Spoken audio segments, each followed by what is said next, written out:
8:30 वाजले, सुरू करूया आपण. हो, करूया का सुरू? हा, सुरू करूया. मग कारण वेळेचं परत बंधन येतं. तर सर्वांचं हार्दिक स्वागत. मुख्यतः आपले आजचे प्रमुख वक्ते नानासाहेब दातार, आणखीन प्रोफेसर सुधांशू गोरेजी, त्यांची मी थोडक्यात ओळख करून देतो. तर आजचा कार्यक्रम अतिशय महत्वाचा आहे. गीता रहस्याबद्दल आपण ऐकलेलं आहे, पण वाचण्यामध्ये एवढा येत नाही, त्याचं साधना होत नाही वेळच्या वेळी. हा ग्रंथ लोकमान्य टिळकांनी लिहिलेला हा गीता रहस्य किंवा त्याला कर्मयोग शास्त्र, लोकमान्य टिळकांनी हा ग्रंथ 1915 साली प्रसिद्ध केला. पण तो प्रत्यक्ष लिहिला मंडालेच्या तुरुंगामध्ये असताना 1908 ते 1914 या 6 वर्षात. परंतु प्रत्यक्ष लिहिणं फक्त त्यांनी 4 महिन्यात पूर्ण केलं शेवटच्या काळामध्ये.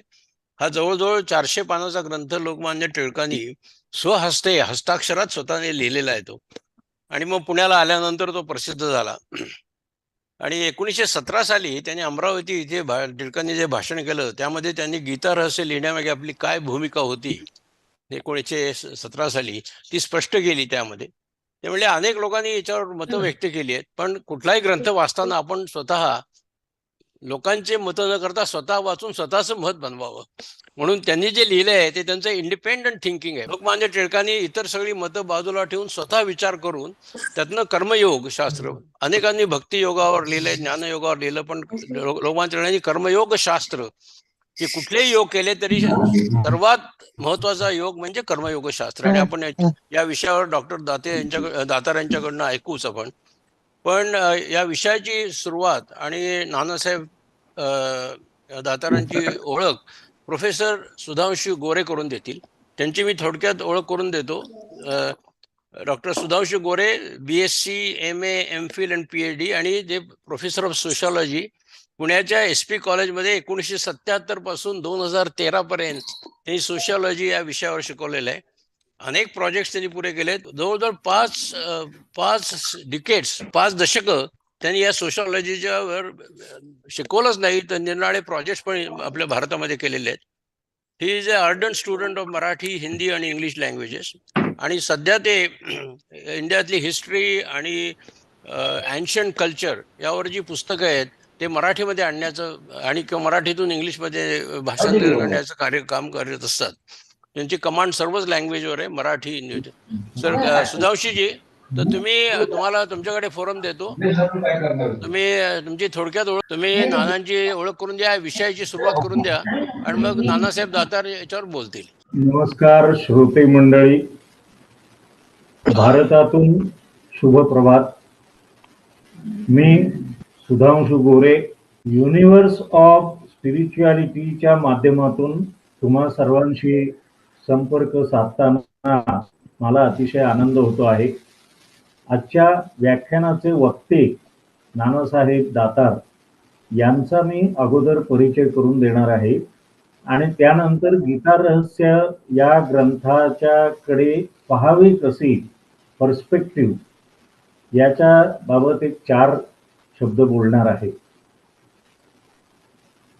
नानासाहेब दातार हे आज 92 वर्ष पूर्ण करून 93व्या वर्षामध्ये आहेत आणि अतिशय मानसिक शारीरिक स्वास्थ्य सांभाळून आहेत. आमच्या आथश्रीवासींना ते आदर्श म्हणून आम्ही त्यांच्याकडे पाहत असतो. आर्ट्स आणि कॉमर्स अशा दोन्ही मधल्या पदव्या घेतल्यानंतर त्यांनी 1990 पर्यंत LIC आयुर्विमा महामंडळ याच्यामध्ये काम केलं आणि सेवानिवृत्ती घेतल्यानंतर 1994 ते 2014 एवढी प्रदीर्घ काळ त्यांनी कॅनडामध्ये टोरंटोत आपल्या चिरंजीवांच्याकडे वास्तव्य केलं. त्या काळामध्ये त्यांनी आपल्या तोपर्यंतच्या वाचनाचा, व्यासंगाचा, चिंतनाचा लाभ हा पुढच्या पिढ्यांना कसा होईल या दृष्टीने परिश्रम घेतले. मी नेहमी म्हणतो की LIC मध्ये होते, नानांनी अर्थबळ अनेक कुटुंबांना पुरवलं आणि त्या कुटुंबांना आपल्या आयुष्याचं सार्थक करण्यासाठी जे आत्मज्ञान पाहिजे, आध्यात्मिक ज्ञान पाहिजे, ते पुरवण्याचं काम नानांनी त्यानंतर केलं. त्यांच्या कामाचा मला दिलेल्या थोडक्या वेळात आढावा मी या ठिकाणी सादर करू इच्छितो. संस्कृत, गणित आणि गायन या 3 महत्वाच्या विषयांमध्ये त्यांना अतिशय रुची आहे आणि त्याच्या अनुषंगाने त्यांनी केलेलं काम, त्याचबरोबर राष्ट्रीय स्वयंसेवक संघाची त्यांची पार्श्वभूमी ही आपल्याला त्यांच्या कामामध्ये ठळकपणाने जाणवते. संस्कृत सुभाषितांवर आधारित 100 पेक्षा अधिक एपिसोड्स त्यांनी सादर केले, लेख लिहिले. त्याच्यामध्ये 1000 पेक्षा अधिक संस्कृत सुभाषितांचं त्यांनी निरूपण आणि विवेचन केलं. हे एक सुरुवातीला म्हणता येईल असं फार मोठं काम हे त्यांनी त्या ठिकाणी केलेलं आहे.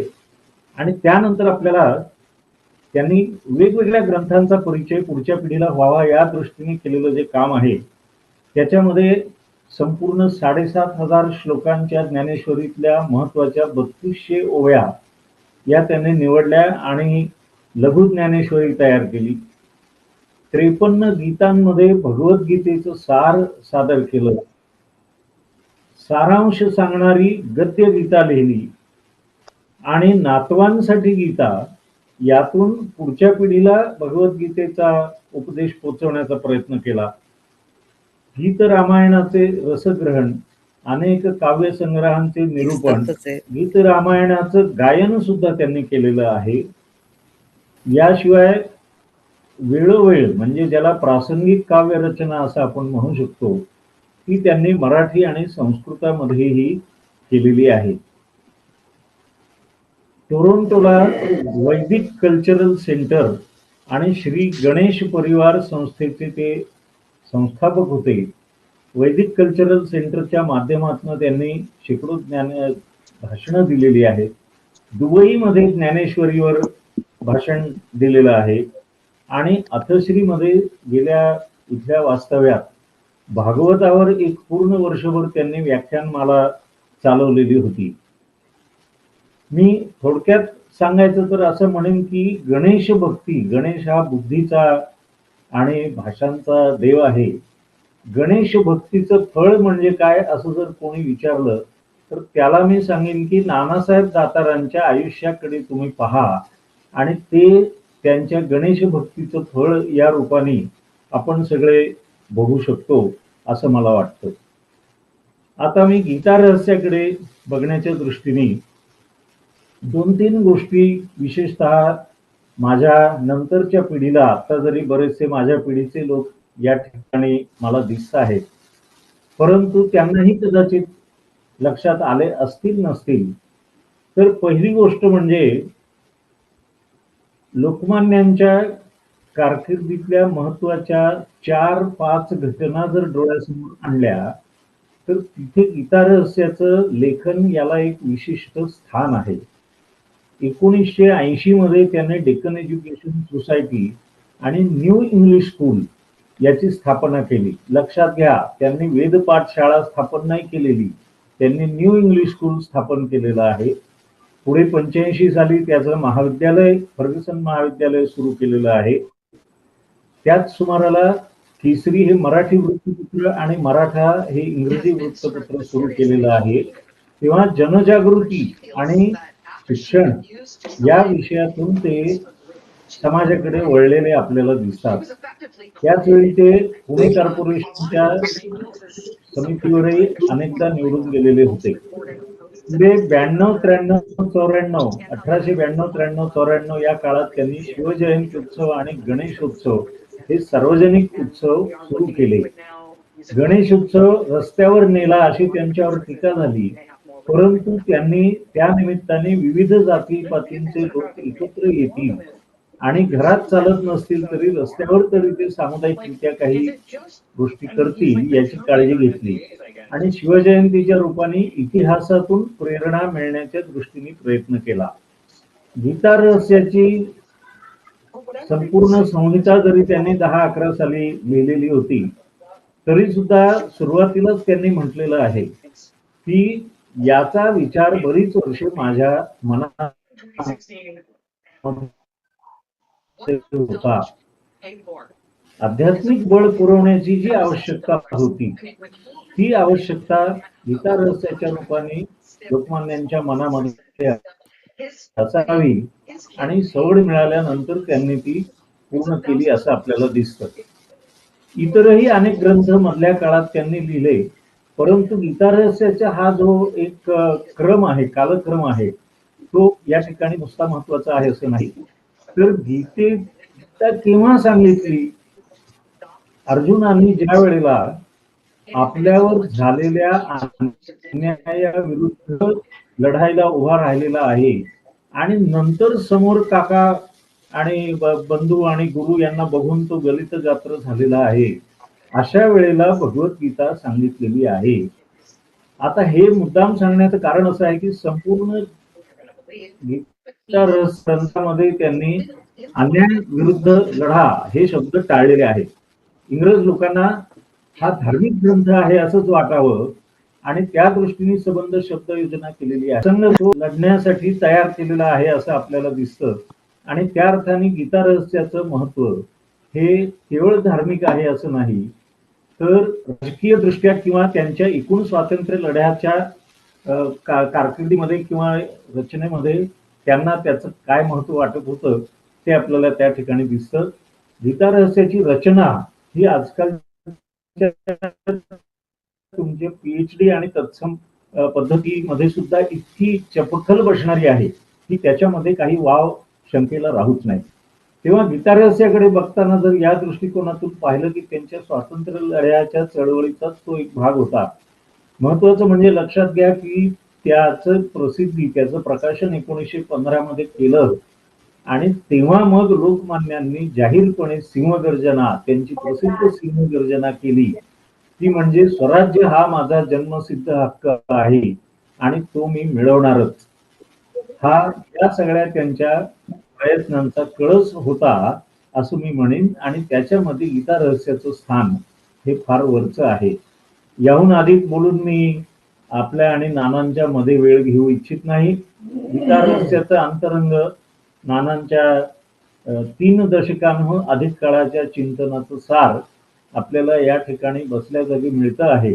हा आपल्या दृष्टीने एक भाग्याचा प्रसंग आहे असं मी मानतो आणि तुमच्या इतक्याच उत्सुकतेने मी आता बाजूला सरकतो आणि नानांना विनंती करतो की कृपया त्यांनी आपलं सादरीकरण करावं.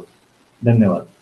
वक्रतुंड महाकाय सूर्यकोटि समप्रभ निर्विघ्नं कुरु मे देव सर्वकार्येषु सर्वदा. नमस्ते शारदे देवी वीणा पुस्तकधारिणी पद्मासने नमामि त्वां सर्वदा वरदा. गुरुर्ब्रह्मा गुरुर्विष्णुर् गुरुर्देवो महेश्वरः गुरुस्साक्षात् परब्रह्म तस्मै श्री गुरवे नमः. मूकं करोति वाचालं पङ्गुं लङ्घयते गिरिं यत्कृपातमहं वन्दे परमानंदमाधवम्. परमेश्वराला मी नमन केलं. परमेश्वर स्वरूप अशा तुम्हा सर्व श्रोत्यांना मी नमस्कार करतो. आपल्याशी बोलायची मला संधी दिली याबद्दल डॉक्टर रमेश देशपांडे यांचे मी आभार मानतो, त्यांनाही नमस्कार करतो. आणि माझ्या शेजारी बसलेले डॉक्टर सुधांशु गोरे यांचेही मी आभार मानतो, त्यांनाही मी नमस्कार करतो. खूप अतिशय महत्त्वाच्या सूचना त्यांनी मला केल्या, त्याबद्दल त्यांचे आभार मला मानावेसे वाटतात.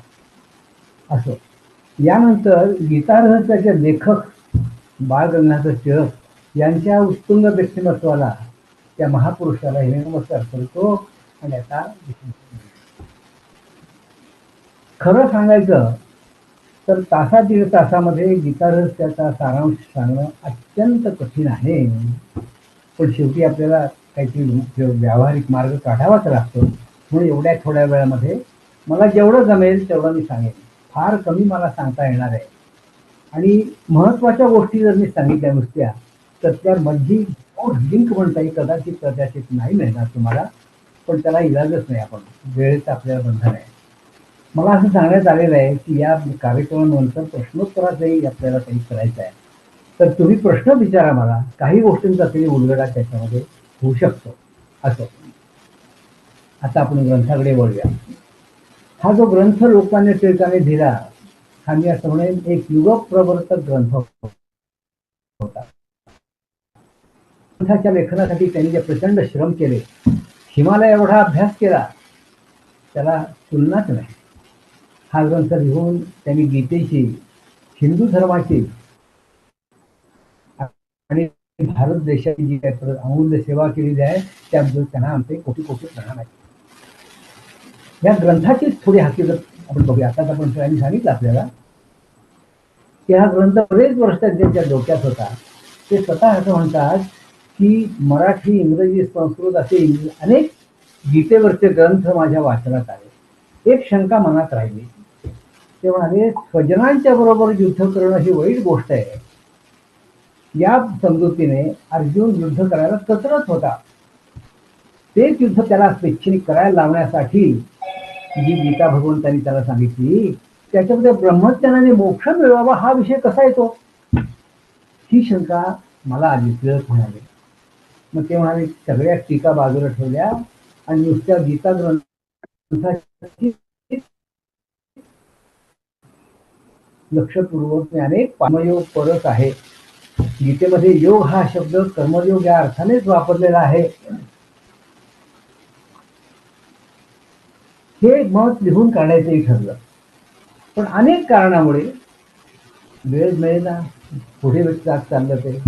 मग शेवटी जेव्हा 1908 साली टिळकांना शिक्षा झाली, मंडालेला पाठवलं, तिथे तुरुंगामध्ये त्यांनी ह्या ग्रंथाचा कथा ग्रंथ लिहून काढला. आणि पुढे 1914 साली त्यांची सुटका झाली. मंडालेला त्यांची सुटका झाली तरी सरकारने त्यांचा ग्रंथ नाही दिला. लोक म्हणू लागले लोकमान्यांना, तुमचा ग्रंथ सरकारने जप्त केला बहुतेक. लोकमान्य म्हणाले, सरकार ग्रंथ जप्त करेल, पण ग्रंथ माझ्या डोक्यात आहे, माझं डोकं नाही जप्त करू शकत सरकार. मी सगळीने तो ग्रंथ पुन्हा लिहून काढला. पण तशी वेळ आली नाही. सरकारने त्यांचा ग्रंथ परत दिला. 1915 साली तो प्रसिद्धही झाला. त्यानंतर त्याच्या अनेक आवृत्त्या निघाल्या आणि अनेक भारतीय भाषामध्ये आणि इंग्रजीमध्ये त्याचं भाषांतरही झालं. आता हे ग्रंथ लिहिण्याचं कारण त्यांनी सांगितलेलं आहे. ते म्हणतात, आद्य शंकराचार्यांच्या प्रयत्नामुळे बौद्ध धर्माला उत्पत्ती करायला लागली आणि वैदिक धर्माला उभार केला. त्यावेळी वैदिक धर्माचे अनेक संप्रदाय प्रचलित झाले. याच्या पूर्वी म्हणजे शंकराचार्यांच्या पूर्वी प्रस्थानत्रयी मान्य झाली. प्रस्थानत्रयी म्हणजे काय, तर उपनिषदांची एकवाक्यता करण्यासाठी लिहिलेले ब्रह्मसूत्र आणि गीता, या तिघांना मिळून प्रस्थानत्रयी म्हणतात. हिंदू धर्माचं सगळं तत्वज्ञान या तीन ग्रंथामध्ये आहे. तर हे मान्य झालेलं होतं. तेव्हा हे जे संप्रदाय निघाले, त्या आचार्यांना असं वाटलं की या प्रस्थानत्रयीमुळे आपला संप्रदाय आलेला आहे हे दाखवावं. मग त्यासाठी त्यांनी या प्रस्थानत्रयी गीतेवरही भाष्य लिहिलं आणि आपला संप्रदाय त्याच्यामध्ये आहे हे दाखवायचा प्रयत्न केला. आता एकच गीतेमध्ये कसे 2-4 अर्थ निघतील, तर त्या संप्रदायाच्या आचार्यांनी युक्ती काय केली, जे वचन आपल्याला सोयीचे आहेत ते प्रमुख, बाकीची वचनं गौण मानायची. जी वचनं आपल्या विरुद्ध आहेत त्याचा अर्थ बदलायचा आणि जी वचनं सामान्य आहेत त्याच्यातून श्लेष वगैरे काढून आपला संप्रदाय कसा गीतेमध्ये सांगितलेला आहे हे दाखवायचं. हे त्यांनी केलं. या सगळ्या प्रसिद्धाच्या संप्रदायांच्या आचार्यामध्ये आद्य शंकराचार्य हे अतिशय प्रमुख आहेत. यांचंच मत भारतामध्ये सर्व मान्य आहे आणि यांचं जे काही तत्वज्ञान आहे त्याचं थोडक्यात आपल्या कामाच्या दृष्टीने तर काय म्हणणं आहे, ते म्हणाले की ब्रह्म आणि आत्मा हे दोन्ही एकच आहेत. हे ज्ञान कर्म करता करता माणसाला होतं आणि हे ज्ञान झालं की कर्म सोडून संन्यास घेतला पाहिजे, मला मोक्ष मिळेल, नाहीतर मोक्ष मिळणार नाही.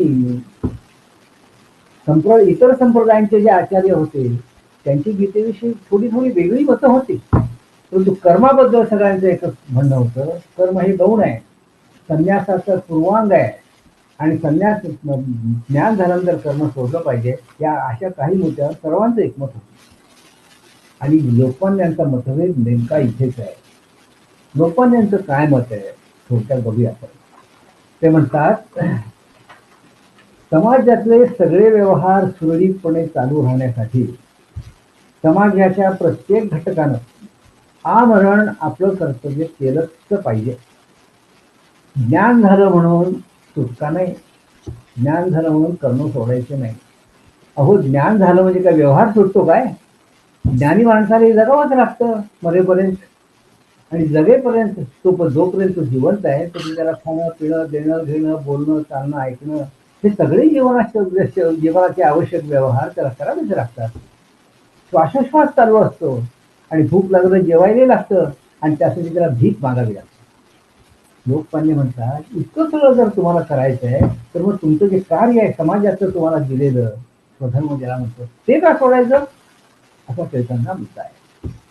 शिवाय ते असं म्हणतात की ज्ञानी माणूस जो आहे त्याच्याकडे आदर्श या दृष्टीने लोक पाहतात, त्याच्या वर्तनाचं अनुकरण करतात. ज्ञानी माणसावर जास्त जबाबदारी येते. तू जर कर्म टाकील तर त्याचं अनुकरण करणारे लोक आहेत तेही कर्म टाकतील आणि समाज निष्क्रिय होऊन जाईल, नाश होईल समाजाचा. म्हणून ज्ञानी माणसावर जबाबदारी आहे की लोकांना उदाहरण घालून देण्यासाठी त्यांना आपली कर्म आमरण केली पाहिजे. त्याला कर्म सोडता येत नाही. आता हेही ठिकाणी मान्य केलंय की वैदिक धर्मामध्ये ज्ञान झाल्यानंतर कसं वागावं आज आपल्याला बाध होणार नाही. या ग्रंथांमध्ये वळण्यापूर्वी त्याचं सर्वात पहिलं उपलब्ध भाष्य म्हणजे शंकराचार्यांचं गीता भाष्य. त्या भाष्यामध्ये आहे की शंकराचार्यांची हे भाष्य लिहिण्यापूर्वी सुद्धा गीतेवर भाष्य झालेली होती आणि ती कर्मयोग पर होती. ही भाष्य आपल्याला मान्य नाहीत म्हणून शंकराचार्यांनी गीता भाष्य दिलेलं आहे. तर हे आता शंकराचार्यांची पूर्वीची जी भाष्य आहेत त्यातलं एकही आज उपलब्ध नाही. आणि म्हणून आपल्याला असं म्हणता येतं की गीता रहस्य, लोकमान्य टिळकांनी लिहिलेलं गीता रहस्य हे गीतेवरचं पहिलं कर्मयोगपर भाष्य आहे असं आपल्याला म्हणता येतं. हे या ग्रंथाचं पहिलं वैशिष्ट्य आहे. दुसरं वैशिष्ट्य तुम्ही सांगा, ग्रंथामध्ये काय सांगितलंय, तात्पर्य काय ग्रंथाचं हे पाहण्यासाठी 7 कसोट्या मीमांसाशास्त्राने सांगितल्या. त्यातली कसोटी आपण लावून पाहूया. आपण ग्रंथाचं दुसरं वैशिष्ट्य पाहतोय त्या दृष्टीने पाहूया. आपण असं पाहूया की गीतेच्या पहिल्या अध्यायानंतर पहिल्या अध्यायाचा जो शेवटचा श्लोक आहे, संजय म्हणतोय, एवं मुक्त्वा अर्जुन संख्ये रथोपस्थ उपाविशत विसृज्य सशरं चापम शोक समीक्ल मानसः. पहिल्या अध्यायातला शेवटचा श्लोक आहे. त्याचा अर्थ असा की अर्जुन शोकाकुल झाला आणि धनुष्यबाण टाकून आपल्या रथामध्ये बसला. धनुष्यबाण टाकून रथामध्ये बसला. तिथे गीतेचा पहिला अध्याय संपला. मग दुसऱ्या अध्यायापासून भगवंतांनी अर्जुनाला उपदेश करायला सुरुवात केली. नाना विषयांची चर्चा करत हा संवाद 18व्या अध्यायापर्यंत चालला.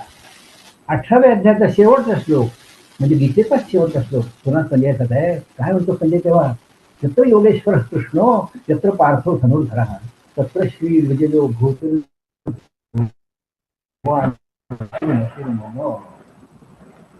तो असं म्हणतो की ज्या बाजूला योगेश्वर कृष्ण आहे, ज्या बाजूला धनुर्धर अर्जुन आहे, त्याच बाजूला श्रीनीती इत्यादी सगळे गोष्टी आहेत. ह्या श्लोक महत्वाचा आहे. त्या श्लोकातला धनुर्धर हा शब्द फार महत्वाचा आहे. बघा, आपण मागे पाहिलं तर पहिल्या अध्यायाच्या शेवटी अर्जुनाने धनुष्य टाकून दिलेलं आहे. का टाकून दिलं आहे? मला युद्ध करायचं नाही. 18व्या अध्याय शेवटच्या श्लोकात गीतेच्या श्लोकामध्ये त्याला जेव्हा धनुर्धर म्हणतो संजय, त्याचा अर्थ असा आहे अर्जुनाने धनुष्य हातात घेतलंय. का बरं घेतलंय? आता त्याला युद्ध करायचंय. त्याचे सगळे मोह शंका दूर झालेले आहे.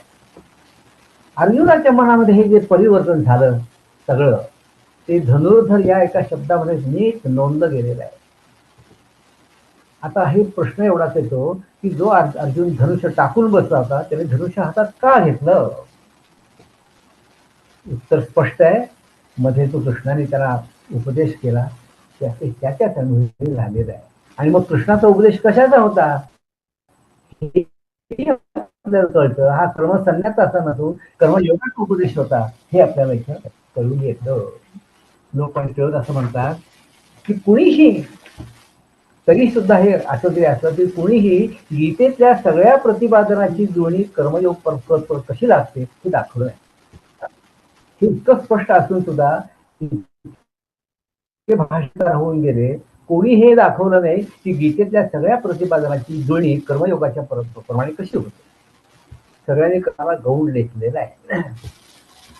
एक जर्मन तत्वज्ञ डॉयसेन म्हणून होता, त्यानं जर आपल्या ग्रंथात लिहिलं की अशा तऱ्हेनं गीतेतल्या सगळ्या प्रतिपादनाची जुळणी कर्मप्र हे दाखवणं अतिशय कष्टाचं काम आहे असं त्या भाषेने म्हटलं.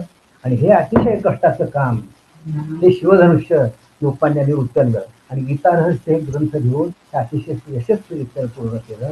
हे या ग्रंथाचं दुसरं वैशिष्ट्य आहे. या ग्रंथाचं तिसरं वैशिष्ट्य काय आहे. हा ग्रंथ 1911 साली लिहिला. त्या काळचे जे आपले लोक होते ते त्या आता इंग्रजी विद्या शिकत होते, इंग्रजी भाषा शिकत होते आणि पाश्चात्यांची जी आधुनिक अधिभौतिक शास्त्राची त्यांची जी प्रगती होती त्यांनी त्यांच्या मनावर खूप प्रभाव पडला आणि त्यांना असं वाटायला लागलं की गीता काय काय 5,000 वर्षापूर्वी सांगितलेली गीता आज काही महत्व नाही. आता त्या काळी जी काही विवेचना केली कर्मयोगाची ती आज लागू पडत नाही. ह्या आपल्या नव्या विद्वानांचे हे विचार दुरुस्त करण्यासाठी टिळकांनी काय केलं, गीता रहस्यामध्ये गीता शास्त्राच्या तोडीचे पाश्चात्य विद्वानांचे सिद्धांत त्यांनी दिले. हे या ग्रंथाचं तिसरं वैशिष्ट्य आहे. मी असं म्हणेन की फिजिक्स केमिस्ट्री या शास्त्रामध्ये एखाद्याला जर नवीन शोध लावला तर तो काय करतो, शोधावर एक पेपर लिहितो सायन्स मॅगझिन मध्ये. गीता रहस्याचं स्वरूप या पेपर सारखं आहे. म्हणजे कसं तर तो पेपर जसा सामान्य जाणकारांसाठी अधिक असतो त्याप्रमाणे गीता रहस्य हा ग्रंथही सामान्य वाचकांच्या पेक्षा गीताभ्यासकांसाठी जास्त आहे. किंवा असे म्हणता येईल की इतर भाष्य वाचून गीतेच्या तात्पर्यासंबंधी त्यांची मतं निश्चित झालेली आहेत, त्यांचं मतपरिवर्तन करण्याचा हा ग्रंथ आहे असंही आपल्याला म्हणता येईल. या ग्रंथाचं अजून एक वैशिष्ट्य पण त्याचं सांगूया आपण.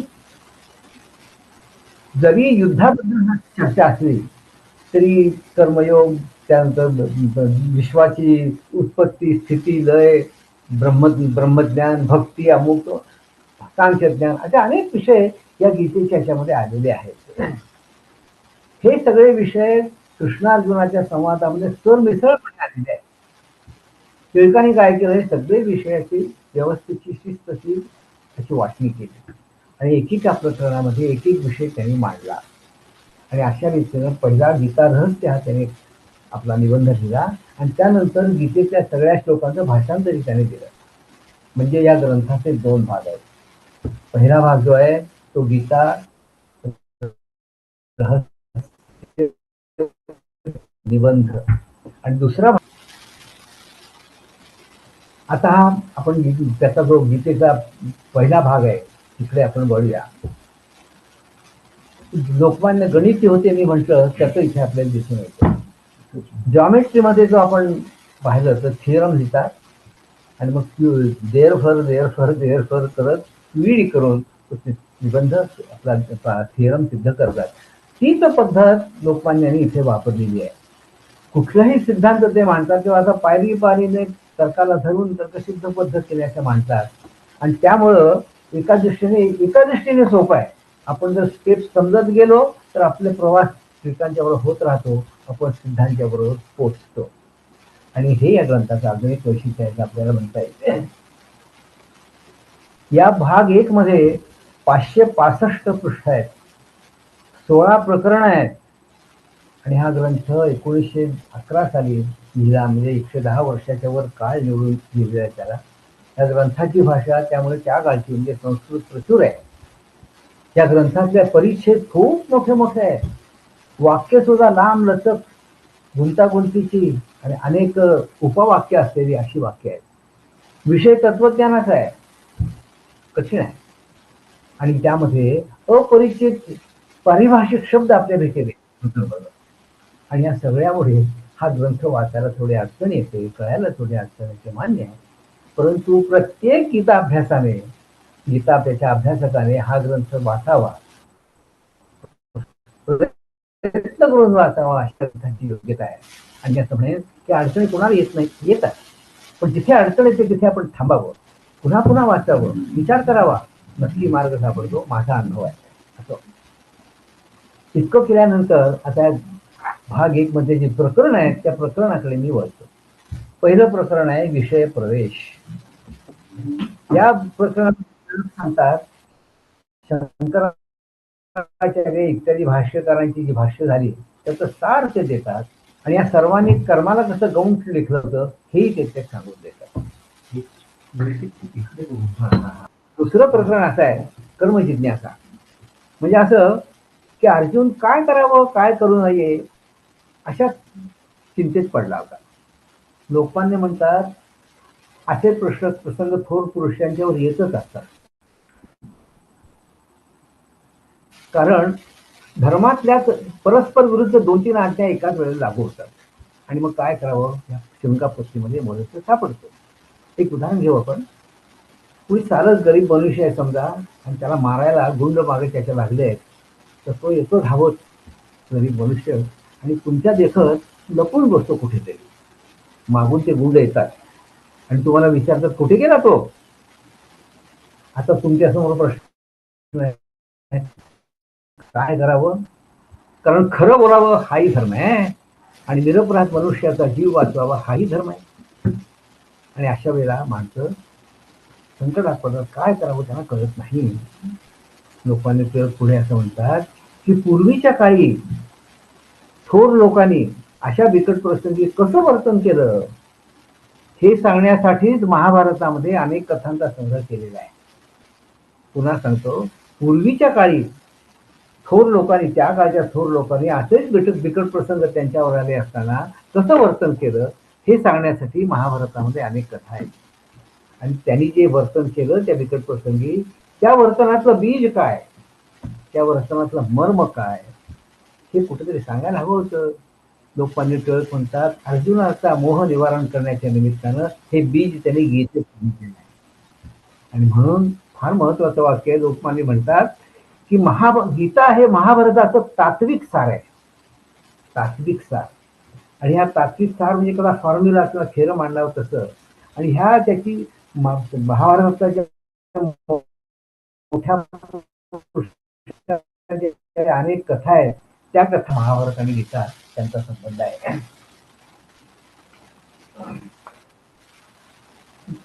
तिसरं प्रकरण आहे कर्मयोग शास्त्र. सुरुवातीलाच योग कर्मसु कौशलम ही गीतेची व्याख्या देतात. योग म्हणजे कर्म करण्याचं कौशल्य. आता एवढंच म्हणत नाही कौशल्य कशाचं आहे तिचं सांगितलं नाही, पण हे जी व्याख्या आली आहे ती गीतेच्या अध्याय 2 मध्ये 50व्या श्लोकात आहे आणि तिथे जी चर्चा आहे त्या संदर्भाने आपण पाहिलं तर कौशल्याचा अर्थ आपल्या लक्षात येतो. कर्म करूनही त्याचं बंधन आपल्याला लागणार नाही अशा युक्तीने कर्म करणं याला ते कौशल्य म्हणतात. म्हणून हे योग म्हणजेच कर्मयोग आहे आणि हे कर्मयोग हा गीतेमध्ये त्यांनी मुख्य सांगितलेला आहे. आता कर्मयोग शास्त्र म्हणजे काय, तर ज्या शास्त्रामध्ये कर्म करण्याचे अनेक मार्ग आहेत त्याच्यापैकी चांगला कुठला, त्याला काही अपवाद आहेत का, चांगलं वाईट ओळखायचं कसं इत्यादी चर्चा केलेली असते, त्याला कर्मयोग शास्त्र म्हणता येईल. लोकांनी म्हणतात या शास्त्राची चिकित्सा 3 प्रकारे करता येते. आधी भौतिक, आधी दैविक आणि आध्यात्मिक. आपण ओळीनं बघूया. आता आपण आध्यात्मिक आधिभौतिककडे वळूया. आधिभौतिक याचा अर्थ असा, हे पाश्चात्य तत्वज्ञ असं म्हणतात की कर्माची नीतिमत्ता ठरवण्यासाठी अध्यात्म विद्यात्म काही गरज नाही हो.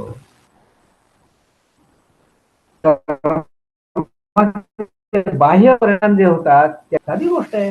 ते म्हणतात मनुष्य कर्म कशासाठी करतो, सुख मिळवण्यासाठी करतो. तेव्हा कुठल्याही कर्माने किती सुख मिळतं किंवा किती दुःख कमी होतं यावरून त्या कर्माची नीतिमत्ता का ठरवता येऊ नये ते म्हणतात. आता हे ठीक आहे जेवढ्याच्या या दृष्टीने त्याच्यामध्ये अजून एक या अधिभौतिक याच्यामध्ये एक पंथ आहे आणि ते ह्याचे बाकीचे छोटे पंथ आपण सोडून देऊ. प्रमुख पंथ जो आहे त्याचा आपण विचार करूया.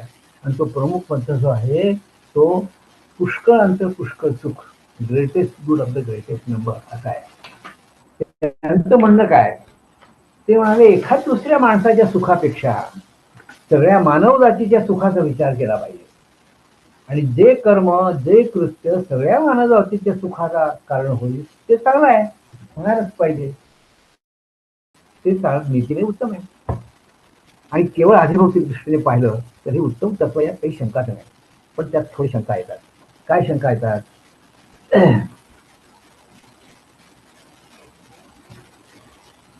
शंका अशी येते की केवळ बाह्य परिणामावरून कर्माची नीतिमत्ता ठरवता येत नाही. उदाहरण बघूया आपण. साधू मनुष्य काय करतो?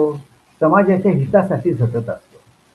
पण व्यत्यास जे जे समाजाचं हित बघतात ते सगळे साधूच असतात काय हो? असं नाही म्हणतायत. अहो समाज हिताच्या खाली आपले स्वार्थ दडवून समाजाचे विरोधी काम करणारे लोक काही कमी नाही. मग त्यांचं कर्म बनवून सारखं चांगलं दिसतं, पण त्यांच्या मनातले हेतू वाईट असतात. त्या कर्माची नीतिमत्ता ठरवायची असेल तर प्रत्यक्ष जे कर्म केलं त्याच्यापेक्षा त्या कर्माच्या मागचा त्याचा करण्याचा हेतू जो होता त्याच्याकडे आपल्याला बघावं लागतं. आणि हा त्या पुष्कळांचे पुष्कळ सुख किंवा greatest good of the greatest number याच्यावरती मुख्य आक्षेप आहे. आता गंमत अशी आहे की पुष्कळांचं पुष्कळ सुख बघितलं तर कर्त्याच्या हेतूकडे आपल्याला लक्ष देता येत नाही. आणि कर्त्याच्या हेतूकडे लक्ष दिलं की पुष्कळांचं पुष्कळ सुख ही टेस्ट शिल्लक राहत नाही. आणि इथे हा अतिभौतिक पक्ष दगडा पडतो. अर्जुनाचा प्रश्नही बघा कसा आहे. तो कुणाला किती सुख मिळेल असा प्रश्न नाही आहे त्याचा. माझ्या आत्म्याचं कल्याण कशाने होईल असा अर्जुनाचा प्रश्न आहे. त्यामुळे अधिभौतिक विचार याचं उत्तर देऊ शकत नाही. अधिभौतिक सुख अधिभौतिक प्रश्न सुख दुःख जे म्हणतात ना त्याचाही थोडा आपण विचार करा. हे सुख दुःख जे असतं हे पुष्कळचं मनावरच अवलंबून असतं. आपण जगात वावरत असतो आणि बाहेरच्या जगाचे नाना संस्कार आपल्या मनामध्ये येत असतात आणि त्या संस्कारांना आपणच लेबल देत असतो. हा दुःखाचा आहे, हा सुखाचा आहे. अहो क्रिकेट मॅच एकच असते. जिंकणारे आनंद असतात, सुखात असतात आणि हरणारे दुःखात असतात. बाजारात जिन्साचे भाव वाढले की व्यापारी सुखात आणि ग्राहक दुःखात. तो असं कुठलंही एक कृत्य तुम्हाला दाखवता येणार नाही की सगळ्या मानव जातीला सुख. आणि म्हणून त्याचा प्रॅक्टिकल अर्थ एवढाच करावा लागतो, पुष्कळ लोकांचं पुष्कळ सुख असा करावा लागतो. आणि तिथे आपण पाहिलं की इथे असं कमी पडतं. आता इथे एक सहज आपण बघूया या बाबतीत गीता काय म्हणते. वाचून दाखवतो तुम्हाला. गीता असं म्हणते की सुख दुःख आणि मनातला आपल्या हेतू बघायचा या दृष्टीने गीता असं म्हणते की म्हणून गीता म्हणते की मन ताब्यात ठेवा. मनावरती सुख दुःख जर अवलंबून आहेत आपल्या तर मन ताब्यात ठेवा, फलाशा सोडा आणि सुख दुःख समान मानून कर्म करा म्हणजे दुःख होणार. पुन्हा एकदा वाचतो मी. मन ताब्यात ठेवा, फलाशा सोडा आणि सुख दुःख समान मानून कर्म करा. बोलायला सांगायला सोपं आहे, हा अभ्यासाचा विषय आहे, कठीण आहे, पण हा मार्ग त्यांनी सांगितला. तरी सुद्धा एक गोष्ट लक्षात ठेवली पाहिजे. अमुक फल मिळण्यासाठी तमुक कर्म करावं अशा योजनेने कर्म केलं पाहिजे, यात काही शंकाच नाही. मनुष्यत्व जे आहे ते अशा रीतीने योजनापूर्वक कर्म करण्याचंच आहे. आणि अशा रीतीने योजनात्मक कर्म करीत असताना सुद्धा मला माझ्या कर्माचं फळ मिळालंच पाहिजे असा हट्ट तुम्ही ठेवू नका असं गीता सांगते. एक उदाहरण घेऊया. रोगी आजारी असतो आणि डॉक्टर त्याच्यावर उपचार करीत असतो. डॉक्टरची इच्छा असते त्या रोग्याने बरं व्हावं आणि त्या योजनेनेच तो औषध त्याला देत असतो. पण तरी सुद्धा तो जाणत असतो की आपल्या हातात फार कमी आहे. हाच निष्काम कर्माचे उदाहरण याच्यावर म्हणता येईल. हेच गीता आपल्याला करायला सांगते. ते इथं थोडं मागपुढ होत असेल पण एक इथंच आपण बघून घेऊया. ही बुद्धी निष्काम ठेवायला पाहिजे गीता म्हणते. आता ही बुद्धी निष्काम कशी ठेवायची हो? तर ते म्हणाले जी बुद्धी शुद्ध असते ती निष्कामच असते. आता शुद्ध बुद्धी म्हणजे काय? त्याची त्यांनी सांगितली ज्या बुद्धीला ब्रह्म आणि आत्मा एकच आहेत हे कळलं की बुद्धी शुद्ध. इथं पुन्हा प्रश्न उत्पन्न झाला, ब्रह्म आणि आत्मा एक आहे ते कळायला ब्रह्म म्हणजे काय हे कळलं पाहिजे, आत्मा म्हणजे काय हे कळलं पाहिजे, आणि ते दोन्ही एक आहेत म्हणजे काय हेही कळलं पाहिजे. आणि आता जी गीतेत शास्त्र आहे, क्षराक्षर शास्त्र नावाचं एक शास्त्र आहे, त्या शास्त्राने ब्रह्म म्हणजे काय हे कळलं.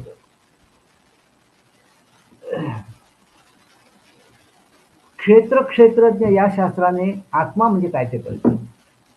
आणि ती दोन्ही एकच कळची आहेत हे अध्यात्मशास्त्राने कळतं. आणि याकरता ही 3 शास्त्र गीतेमध्ये आलेली आहेत. आपण बघूच पुढे त्याच्यामध्ये. इथे आता आपण अधिभौतिक प्रश्न संपवला, आता आधी दैविक मध्ये काय म्हणतात बघूया. आधी दैविक याचा अर्थ हे सगळं दैवता चालवतात असं त्यांचं म्हणणं. एक उदाहरण घेऊ आपण. सूर्यापासून आपल्याला प्रकाश मिळतो.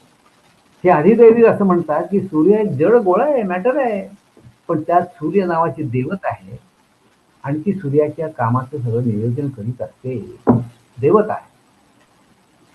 हे म्हणतात की मनुष्य जेव्हा कर्म करतो तेव्हा कर्मापासून सुख किती होईल किंवा दुःख किती कमी होईल किंवा तो आत्मा त्याचा काय होईल इत्यादी विचार मनुष्य कधीच होत नाही. त्या भूतदया, कारुण्य, परोपकार अशा काही वृत्ती त्याच्या मनात जागृत होतात आणि त्या त्याला कर्म करायला प्रवृत्त करतात. उदाहरण देतात, भिकारी दिसतात की याला आपण जर दान दिलं तर किती लोकांचा किती लक्षात फायदा होईल असा मनुष्य विचार करीत नाही. त्याच्या मनामध्ये परोपकार किंवा भूतदया जागृत होते. खिशात हात घालून तो काय त्याला भिकाऱ्याला दान देऊन मोकळा होतो. ते पुढे असं म्हणतात की ह्या ज्या उदात्त मनोवृत्ती आहेत, परोपकार, कारुण्य, भूतदया इत्यादी, ह्या जणू काही देवताच आहेत. आणि ह्या देवतामध्ये सदसद विवेक बुद्धी किंवा मनोदेवता ही सर्वश्रेष्ठ देवता आहे असं जसं म्हणतात.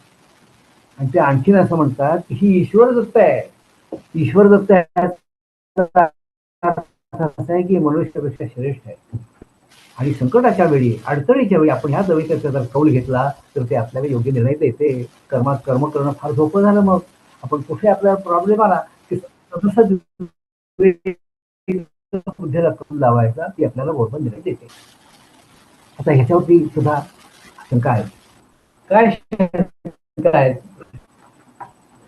आधी दैविक लोक काय म्हणतात बघा, एखादा हिशेब बरोबर आहे का नाही आणि एखादी गोष्ट पाप आहे की पुण्य आहे, ह्या दोन गोष्टी अजिबात वेगळ्या आहेत. हिशेब बरोबर आहे की नाही हे सांगायला मनाला काही गणित करावी लागतात, बेरीज वजाबाकी अमुक तमुक इत्यादी करून तो सांगणार हिशेब बरोबर आहे किंवा चूक आहे वगैरे. पण एखादे खून केला असं जेव्हा कळतं तर फटकन आपण बोलून जातो, अरे त्याने वाईट केलं. इथं विचार नाही करावा लागत आपल्याला. ह्याचं उदाहरण घेऊन येते. असं म्हणतात की विचार करून उत्तर देणे आणि विचार न करावा लागता उत्तर देणे ही दोन्ही एकाच मनोवृत्तीची काम आहेत असं म्हणता येत नाही. आणि म्हणून इथे सदस्य विवेक बुद्धीचं अस्तित्व मानावं लागतं असं आपल्याला म्हणतात. पण इथेही प्रॉब्लेम येतो. सदस्य ते काय म्हणतात, सदस्य विवेक बुद्धी सगळ्या लोकांच्यात असते, ईश्वर दत्त आहे आणि ती योग्य वेळेला सल्ला देते. असं जर असेल तर मग काय करावं काय करू नये असा प्रश्नच कधी पडला नसता हो. असे प्रश्न पडतात, त्याच्यावर चर्चा होतात, मतमतांतर होतात, निर्णय पटकन होत नाहीत. जर सदस्य विवेक बुद्धी देवता प्रेरणा करते तर ती का नाही प्रेरणा करीत? का इतके विचार करावे लागतात आणि स्पष्ट निर्णय होत नाही? हा एक बात. दुसरं, आपण खुनाचं उदाहरण बघितलं. पुष्कळ रानटी लोकांच्या मध्ये खून करण्याने त्यांना काही वाटतच नाही, पाप वाटत नाही. आपल्याला माझा आपण लगेच वाईट केलं असं म्हणतो. मग जर सदस्य विवेक बुद्धी सर्व मनुष्यात समान आहे, सर्वांना ती एकच प्रेरणा करते, तर याला हा खून गुन्हा वाटतो त्याला वाटत नाही असं काय असावं? असे प्रश्न ह्याच्यात येतात.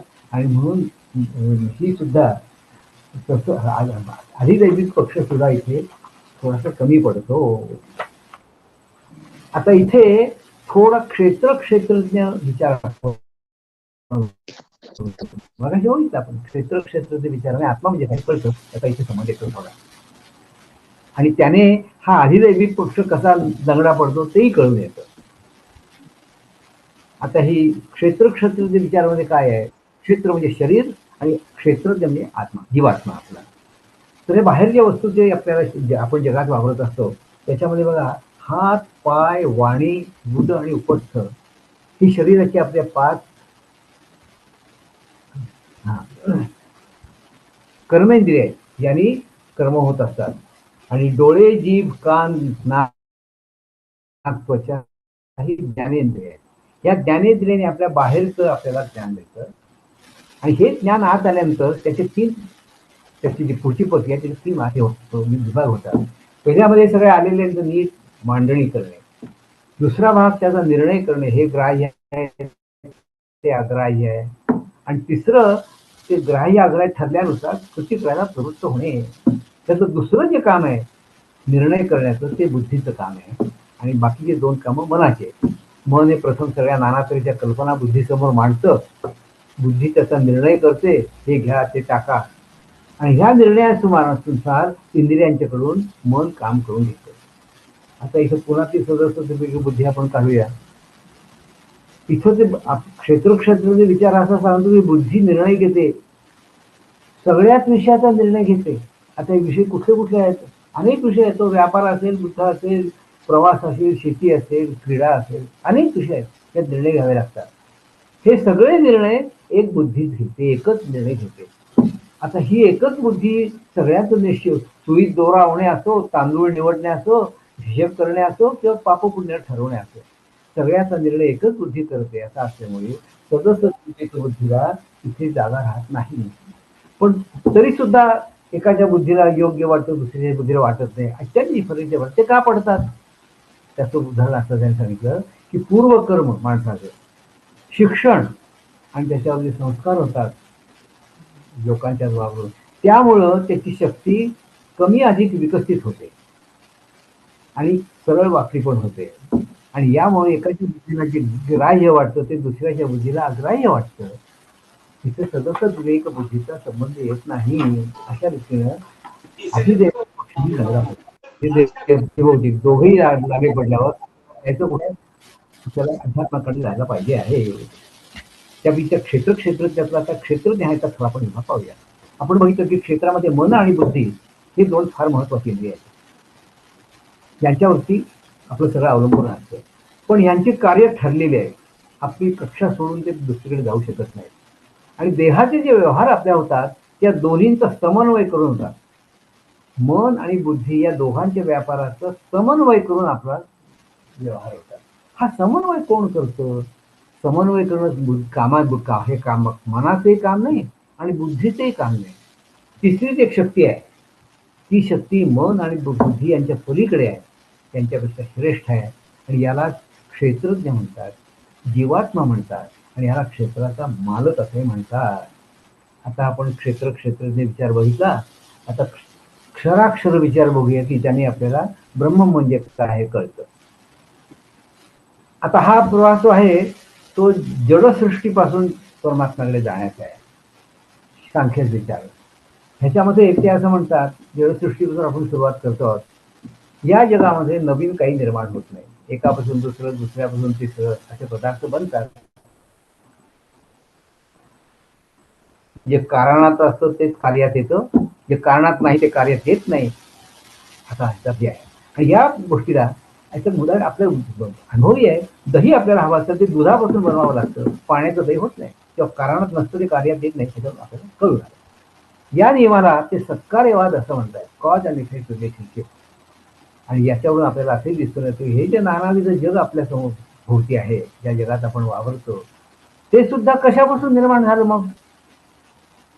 आणि हे जे नाना तऱ्हेचे गुण दिसतात ते कुठून आले? तर सांख्य असं म्हणतात, ह्या सगळे जग जे दिसतं त्याचा एक मूळ पदार्थ आहे. आणि जगात जे तुम्हाला सगळे गुण समजतात ते सगळे त्याच्यातच आहे. त्या तत्वाला ते प्रकृती म्हणतात. कशी आहे प्रकृती? जड आहे आणि सर्व व्यापी आहे. सगळं एक सरळ सगळीकडे व्यापून आहे प्रकृती. आता आपल्याला जे नाना तऱ्हेचे पदार्थ दिसतात त्याच्यामध्ये बर्फ थंड असतो, अग्नी उष्ण असतो, असे नाना तऱ्हेचे गुण आपल्याला दिसतात. सांख्याने काय केलं, या गुणांचे 3 गट केले, सत्व, रजस आणि तमस. आणि हे 3 गुण ते म्हणाले या प्रकृतीत असतात, पण ते एकमेकाला नलिफाय करतात म्हणूया आपण. आणि त्यामुळे ते प्रकट होत नाही, ते अव्यक्त स्थितीत असतात. पण ही अव्यक्त स्थिती जी आहे त्यांचं जे संतुलन आहे ते काही काळाने बिघडतं, गुण कमी जास्त होतात आणि त्यांच्या मिश्रणाने नाना पदार्थ तयार होतात. आता मिश्रण किती होऊ शकतात? अनंत होऊ शकतात. म्हणून पदार्थही नाना अनंत होत असतात. आणि प्रत्येक पदार्थामध्ये या जगातल्या सत्व रजस तमो तिन्ही गुण असतात.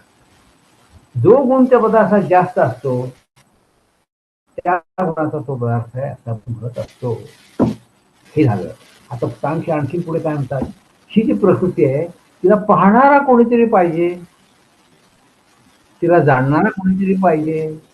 आणि हा जो कोणी जाणणारा किंवा पाहणारा आहे त्याला ते पुरुष म्हणतात. ज्याला आपण क्षेत्रज्ञ विचारामध्ये क्षेत्रज्ञ म्हणतो होतो किंवा जीवात्मा म्हणतो होतो तोच आहे, त्याला सांख्यशास्त्र पुरुष म्हणतो. हा पुरुष काय करतो? काही करीतच नाही, तो नुसता पाहतो आणि जाणतो, त्या पलीकडे तो काहीही करीत नाही. आता हा पुरुष आणि प्रकृती यांचा संपर्क आला की विश्वाची निर्मिती होते. संपर्क म्हणजे असं आहे, लोहचुंबकाच्या सान्निध्याने लोखंडात जशी गती येते तशी या पुरुषाच्या संपर्काने प्रकृतीमध्ये हालचाल सुरू होते आणि नाना तऱ्हेचे पदार्थ बनायला लागतात. प्रकृती आपला संसार ह्या पुरुषापुढे मांडायला लागते आणि हा पुरुष आपला व्यक्तिमत्वच विसरून जातो. प्रकृती करते सर्व मीच करते असं तो समजतो आणि सुखदुःखात अडकून जन्म मृत्यूच्या चक्रामध्ये हा फिरत राहतो. ज्या क्षणी त्याला कळतं प्रकृती आणि मी वेगळा आहे त्या क्षणी तो मुक्तच असतो. पण तोपर्यंत त्याला नाना तऱ्हेच्या जन्मामध्ये जावं लागतं. आणि ह्या प्रकृती आणि पुरुष हा भेद ओळखणं हे ह्याच्यात महत्वाचं असतं. आता आपण अध्यात्माकडे येऊ. की फार उड्या घेतोय मोठ्या मोठ्या, पण नाहीला करत आहे. आता मी मगाशी सांगितलं अध्यात्म काय होतं. क्षराक्षर शास्त्राने ब्रह्म म्हणजे काय कळतं, क्षेत्र विचाराने आत्मा म्हणजे काय कळतं आणि अध्यात्माने हे दोन एकच कसे आहेत हे कळतं. आता ते अध्यात्म आपण थोडंसं बघूया. अध्यात्म म्हणजे आत्म्याचा संदर्भ असलेलं. आता हा आत्मा कसा आहे, वेदांत सांगतं हा चराचराला व्यापून आहे. हे आपण पाहिलं तसं.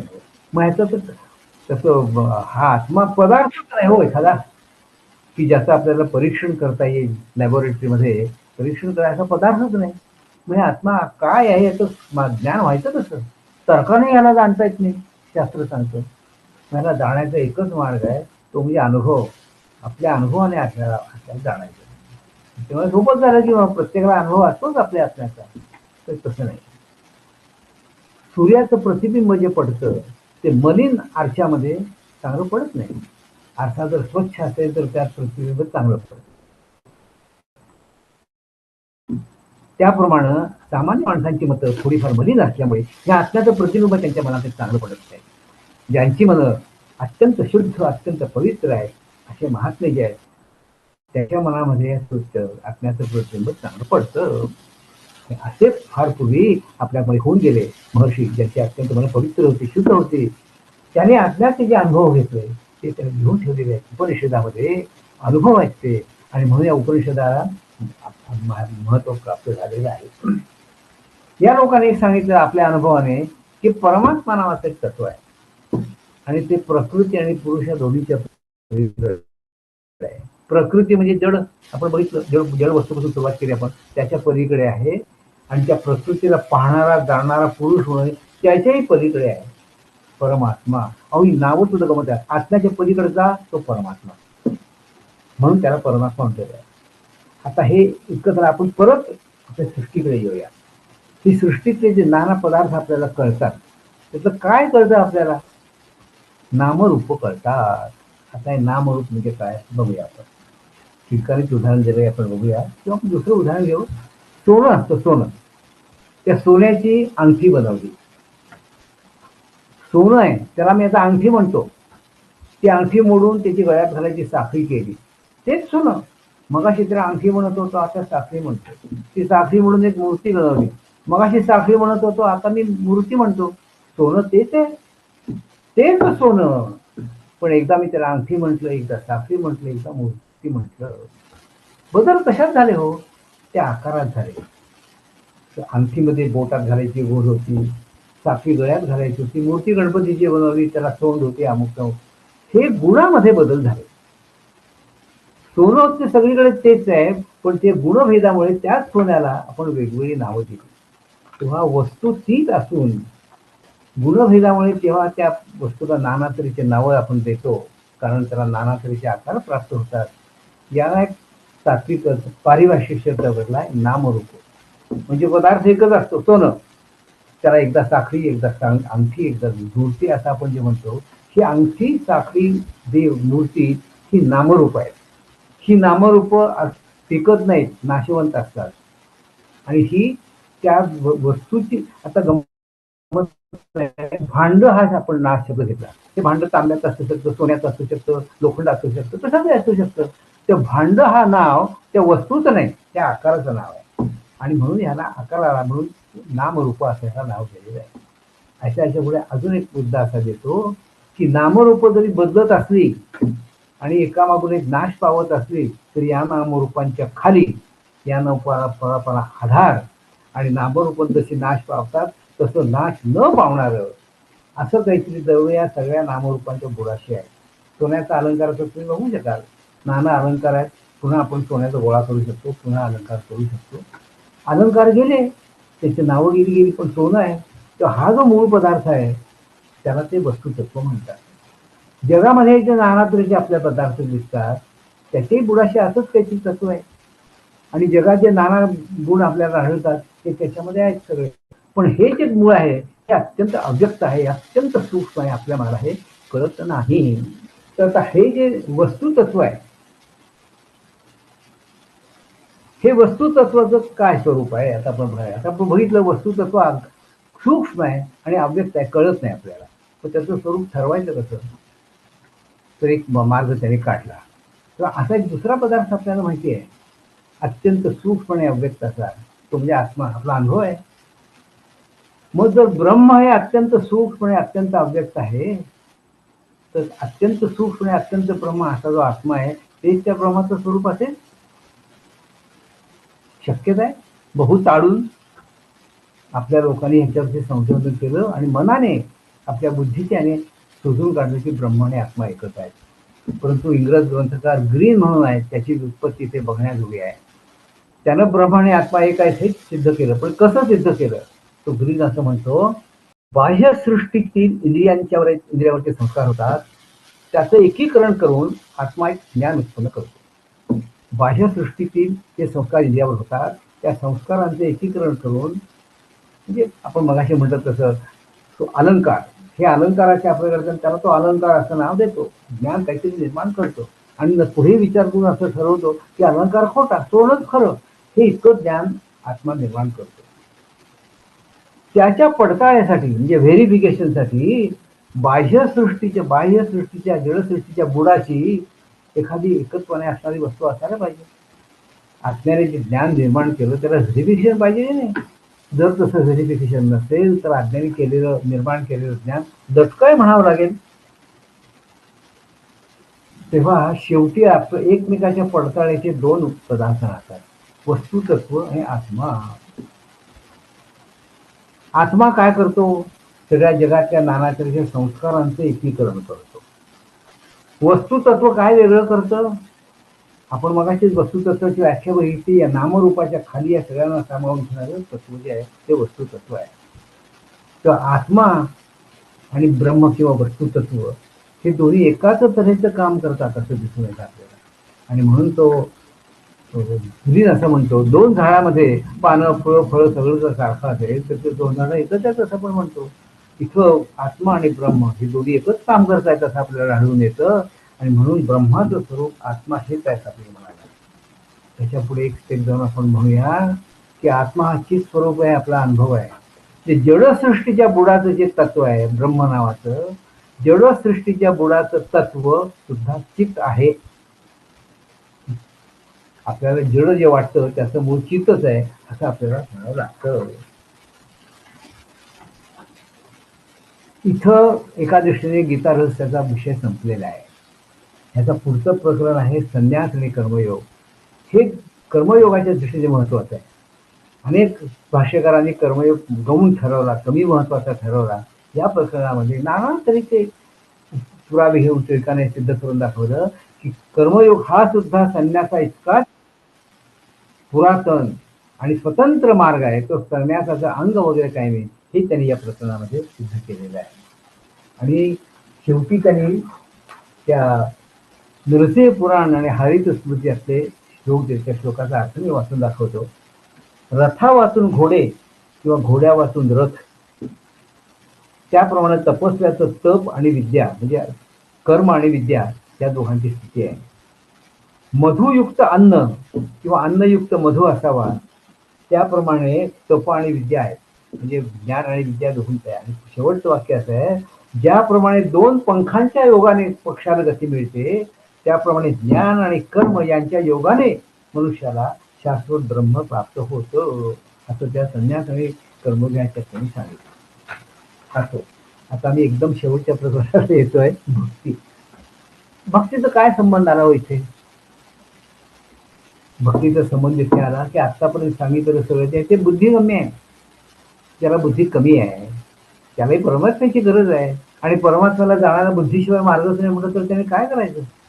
मोठे मोठे लोक नेती म्हणून गप्प बसतात परमात्म्याची, मग सामान्य लोकांनी काय करायचं? या लोकांसाठी भक्ती हा मार्ग आहे.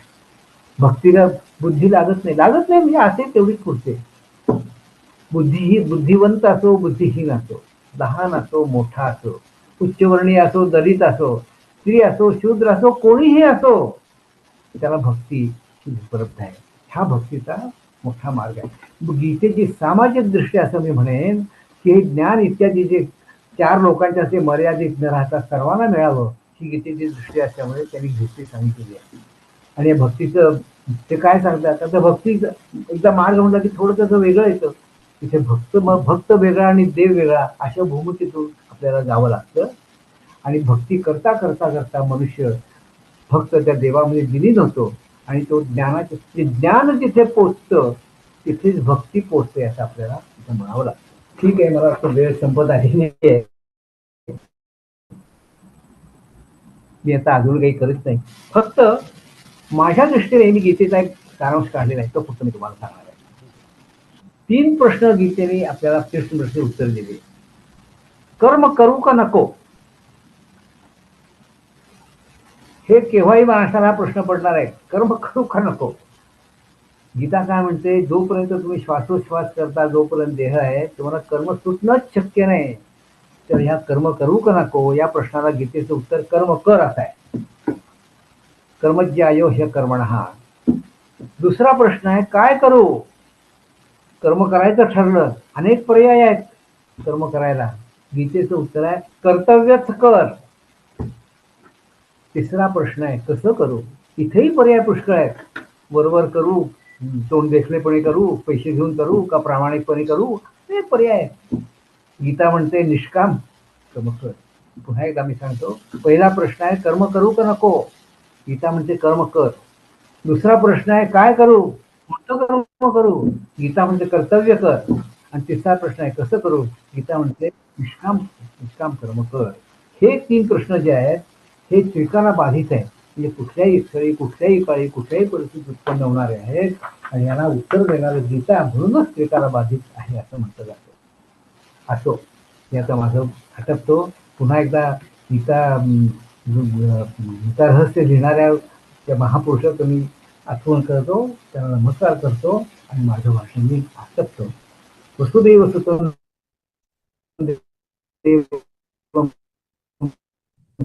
मर्दनम. नमस्कार. आता आपण प्रश्न विचारायला हरकत नाही मला. कोणाचे प्रश्न आहेत का बघा, विचारा. नाव सांगा आणि प्रश्न विचारा. अविनाश पटवर्धन आहे तिथे. अविनाश, तुम्ही या विषयाचा खूप अभ्यास केलाय, काही बोलू शकता? हा अविनाश, तुम्ही याच्यावर खूप पुढे हा विषय नेलेला आहे, तर आपण काही याच्यावर कॉमेंट्स केल्या तर उत्तम आहे. सांगा, बोला. एका शब्दात म्हटलं ब्युटिफुल आणि तेवढं पुरेसं आहे.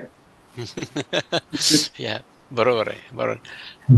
तर मी सुरुवात करून देतो नानासाहेब, की तुम्ही म्हणलात कर्मत्याग कर्मयोगात फलत्याग ही महत्वाची गोष्ट आहे ना.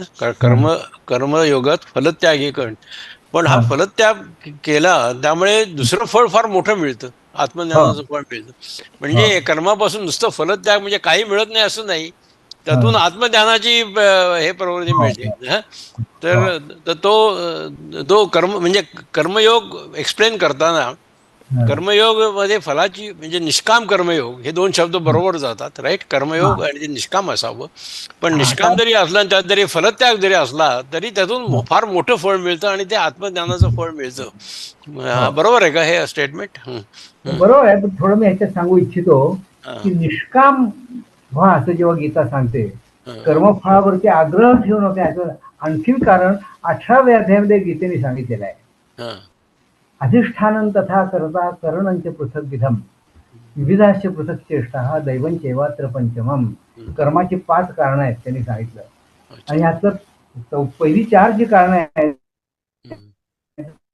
आपण श्रम करतो ते इत्यादी इत्यादी सगळं आपल्या ताब्यात असतं. पण दैवंचैवात्र पंचमम 5वं कारण जे आहे दैव नावाचं, ते आपल्या ताब्यात नसतं आणि त्याचाही कर्मफळात भाग असतो आणि त्याच्यावर आपला काही परिणाम चालत नाही. मी उदाहरण नेहमी देतो, आपण जेव्हा परदेशी जातो तेव्हा विमानामध्ये आपल्या सीटवर जाऊन बसणं इतकं सगळं आपल्या हातात असतं, पण आपल्या हातात असतं का काही? पुढे काय होऊ शकतं काही सांगता येत नाही. पण आपण जे सुरक्षितपणे परदेशात पोहोचतो त्याच्यामध्ये आपलं सुदैव हा त्यातला भाग असतो, पण त्याची इतकी आपल्याला सवय होते की जाणवत नाही. आणि केव्हा तरी तेव्हा ते जेव्हा उलटं पडतं तेव्हा कनिष्क सारखी किंवा अशी काही उदाहरण होतात आणि हे होतात, तेव्हा हे जे दैव हा त्याचा 5वा भाग आहे. हे दुसरं एक उदाहरण मी देतो की कोरडवाहू शेतीमध्ये पीक कशावर अवलंबून असतं? बी पेरणं आणि पाऊस पडणं. आपल्या हातामध्ये काय आहे? बी पेरणं एवढंच आहे, पाऊस पडणं आपल्या हातामध्ये नाही. मग पण जर पाऊस न पडला तर मग बी पेरलेलं फुकट जाईल. अशा भीतीने जर मी बी पेरलंच नाही तर मी उपाशी पुढच्या वर्षी उपाशी राहणार हे निश्चित आहे. पण पाऊस पडेल किंवा न पडेल ह्याची विचार न करता बी पेरतच राहिलं पाहिजे. आपल्याला आपल्या हातात जी गोष्ट नाही त्याच्याबद्दल चर्चा करायचीच नाही, आणि म्हणून आपण पिकाबद्दल आग्रही राहू शकत नाही. बी पेरण्याचं काम फक्त आपल्याला करावं लागतं. कर्मण्येवाधिकार असते, पण त्याचा तो दुसरा दैव नावाचा भाग आहे, पाऊस नावाचा भाग आहे, तो आपल्या ताब्यात नाही. आणि म्हणून आपण पिकाबद्दल इन्सिस्ट करू शकत नाही असंच पीक आलंच पाहिजे अमुक तमुक, ते आपल्याला स्वीकारावं. बरोबर आहे. ठेवणं हे निष्काम कर्म आहे. आणि त्याच्याशी संबंधित दुसरा एक प्रश्न असा आहे की कर्म, जेव्हा आपण कर्म सांगतो तेव्हा कर्म म्हणजे स्वधर्म. कर्म म्हणजे आपण रोजची कामं करतो तो कर्म नाही. कर्म म्हणजे स्वधर्म पालन. आणि हा स्वधर्म प्रत्येक व्यक्तीच्या प्रमाणे बदलत राहील, नाही का. कोणाचा स्वधर्म युद्ध करणं आहे, कोणाचं करणं शिक्षण देणं आहे, कोणाचं. त्यामुळे स्वधर्म पालन आणि जे त्या कुठल्या वृत्तीने स्वधर्म पालन करायचं तो प्रश्न आहे त्याच्यामध्ये. बरोबर आहे ना? हा, बरोबर. आता गंमत अशी आहे, समाजामध्ये सगळ्या जरी जे कामं असतात आणि सगळी कामं जर समाजाने केली तरच समाज व्यवस्थित राहतो. सगळ्यांनीच मी प्रोफेसर होणार म्हटलं तर जमणार नाही, सगळ्यांनीच मी सैनिक होणार म्हटलं तर जमणार नाही. त्यामुळे ही समाजाची सगळी कामं सगळ्यांना वाटून दिलेली असतात, आणि ही सुद्धा त्यांच्या त्यांच्या कपॅसिटी प्रमाणे, आणि म्हणून गुणकर्मानुसार कर्माचा विभाग केलेला आहे असं गीतेने म्हटलेलं आहे. माणसामध्ये जे गुण असतात, अहो एखादा मनुष्य असतो चांबळू, त्याला सैनिक होणं जमतच नाही. एखादा मनुष्य त्याच्या रक्तातच असतो शिक्षक होणं हे. एखादा मनुष्य मालक होऊ शकतो, नोकर होऊ शकत नाही. हे जे त्यांच्या मनातले गुण असतात जन्मजात, त्याला अनुसरून त्याला कर्म दिलेलं असतं. समाजात सगळ्या कामांची गरज आहे, आणि असे सगळ्या तऱ्हेची कामं असतात, आणि अशा रीतीनं त्याच्या अंगातले गुण आणि परिस्थिती यानुसार त्याला जे कर्म दिलं जातं तो त्याचा स्वधर्म असतो. मी थोडक्यात असं सांगतो, परदेशातले पुष्कळ लोक कॅनडा अमेरिकेत येतात, कोणी डॉक्टर असतात, कोणी इंजिनियर असतात, आणि इथे त्यांना परदेशामध्ये एकाएकी नोकरी मिळत नाही. कामगाराची सुद्धा त्यांना नोकरी करावी लागते. मग इथे त्याचं शिक्षण आणि नोकरीचा काही प्रश्न पण येत नाही संबंध, पण जोपर्यंत त्याचा हवा तर त्याला जॉब मिळत नाही तोपर्यंत तो जॉब त्याला करावा लागतो, तोपर्यंत तो त्याचा धर्म होतो, आणि हे प्रामाणिकपणे काम करणं हे त्याचं काम ठरतं. अशा रीतीनं करता करता त्याला त्याच्या धर्म योग्यतेची शिक्षा मिळेल, आणि त्याप्रमाणे मग त्याचं कर्म वेगळं होईल, मग तो त्याच्यात कर्म करेल.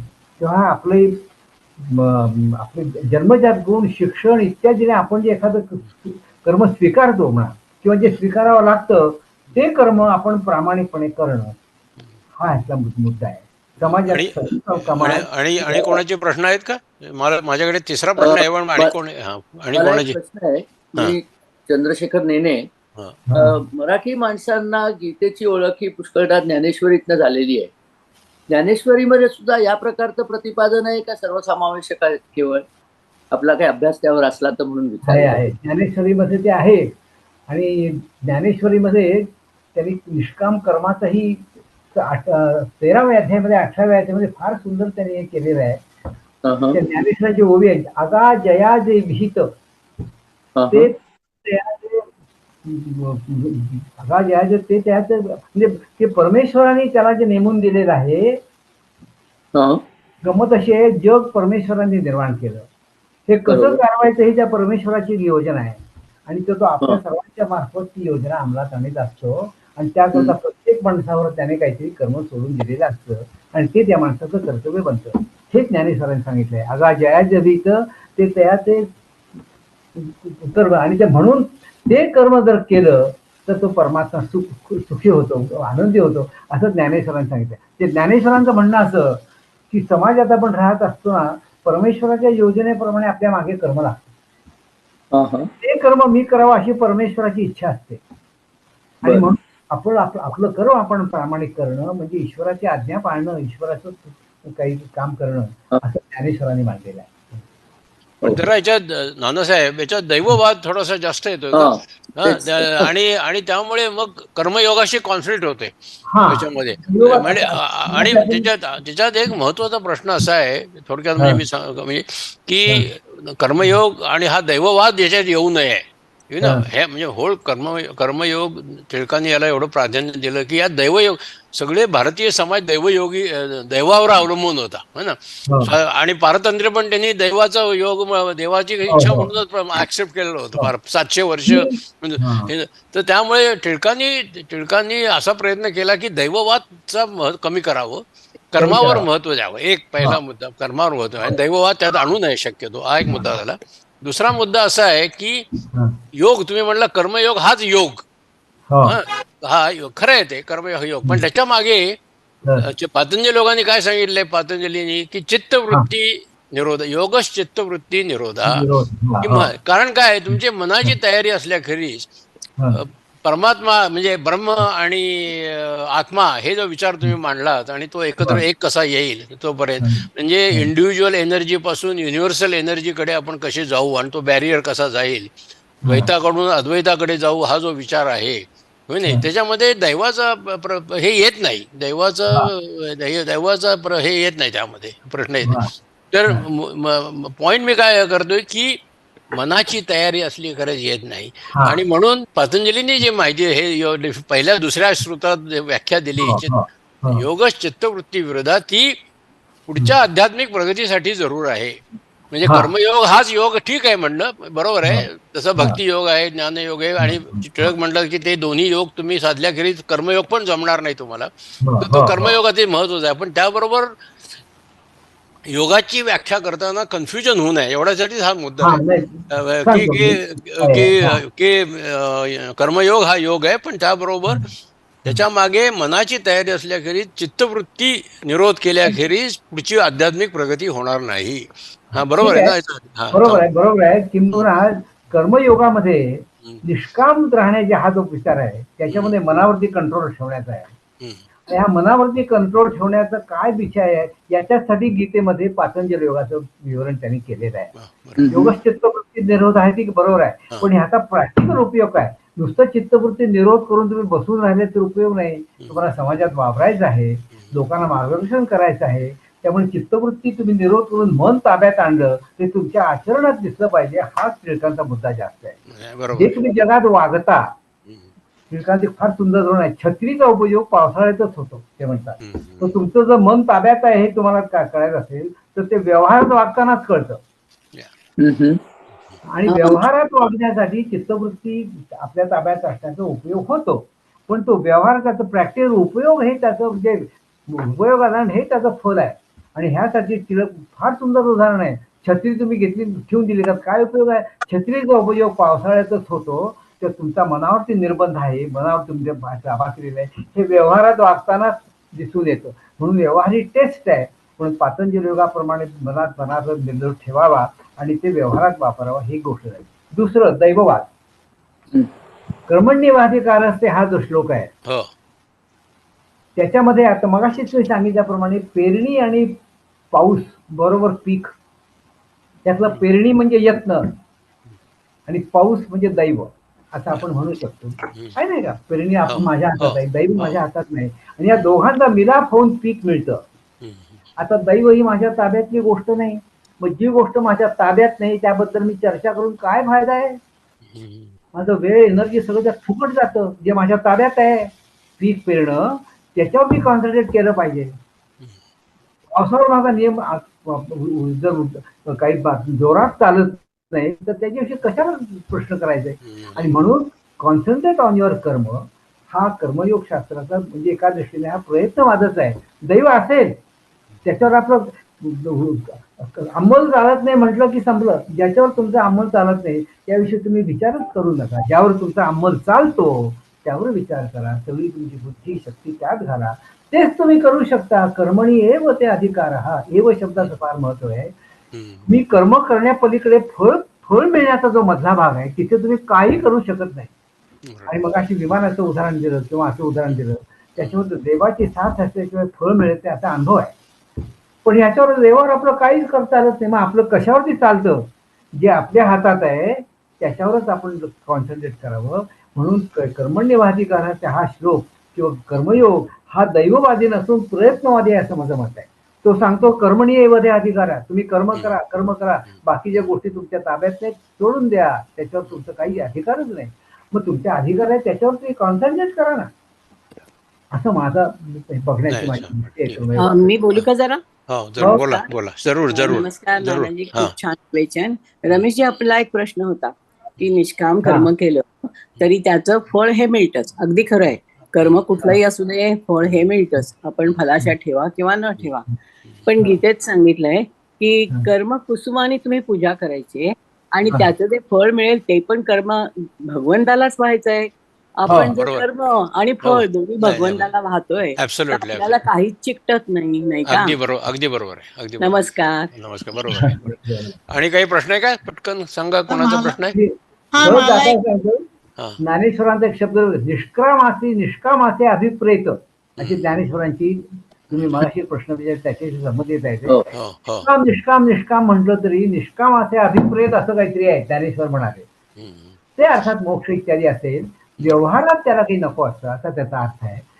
निष्काम म्हणजे कर्माचं जे व्यावहारिक फळ असतं तिथले त्याचा हे नसतो. जे काय मिळेल ते सृष्टीच्या नियमाप्रमाणे मिळेल ते त्याच्याविषयी तो फार आग्रही असत नाही, एवढाच त्याचा अर्थ आहे. पण त्याला हवं असतं काहीतरी ह्या जगातून मोक्ष किंवा असं काहीतरी हवं असतं. आणि याला ज्ञानेश्वरांनी निष्कामाचे अभिप्रेत असा शब्द प्रयोग केलेला आहे. उत्कृष्ट उत्कृष्ट छान.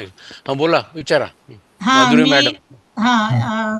एक 2-3 कमेंट्स आहेत. आता यांनी म्हटलं तसं निष्काम कर्मयोग, परंतु मी बृहदारण्यक वाचलंय आणि याज्ञवल्क्यांनी असं म्हटलंय की तुम्ही लोकांसाठी करा किंवा स्वतःसाठी करा, मनुष्य हा नेहमी स्वतःसाठीच करत असतो. म्हणजे स्वतःला समाधान, मटेरियल मिळणार नाही, पैसे मिळणार नाहीत, परंतु मनाचं समाधान ते स्वतःलाच मिळतं. जरी लोकांसाठी केलं काहीही तुम्ही करा हे स्वतःसाठीच केलेलं असतं असं याज्ञवल्क्य म्हणतात. आणि ते मला पटतं. प्रश्नच आहे त्याचं ते बोलणं.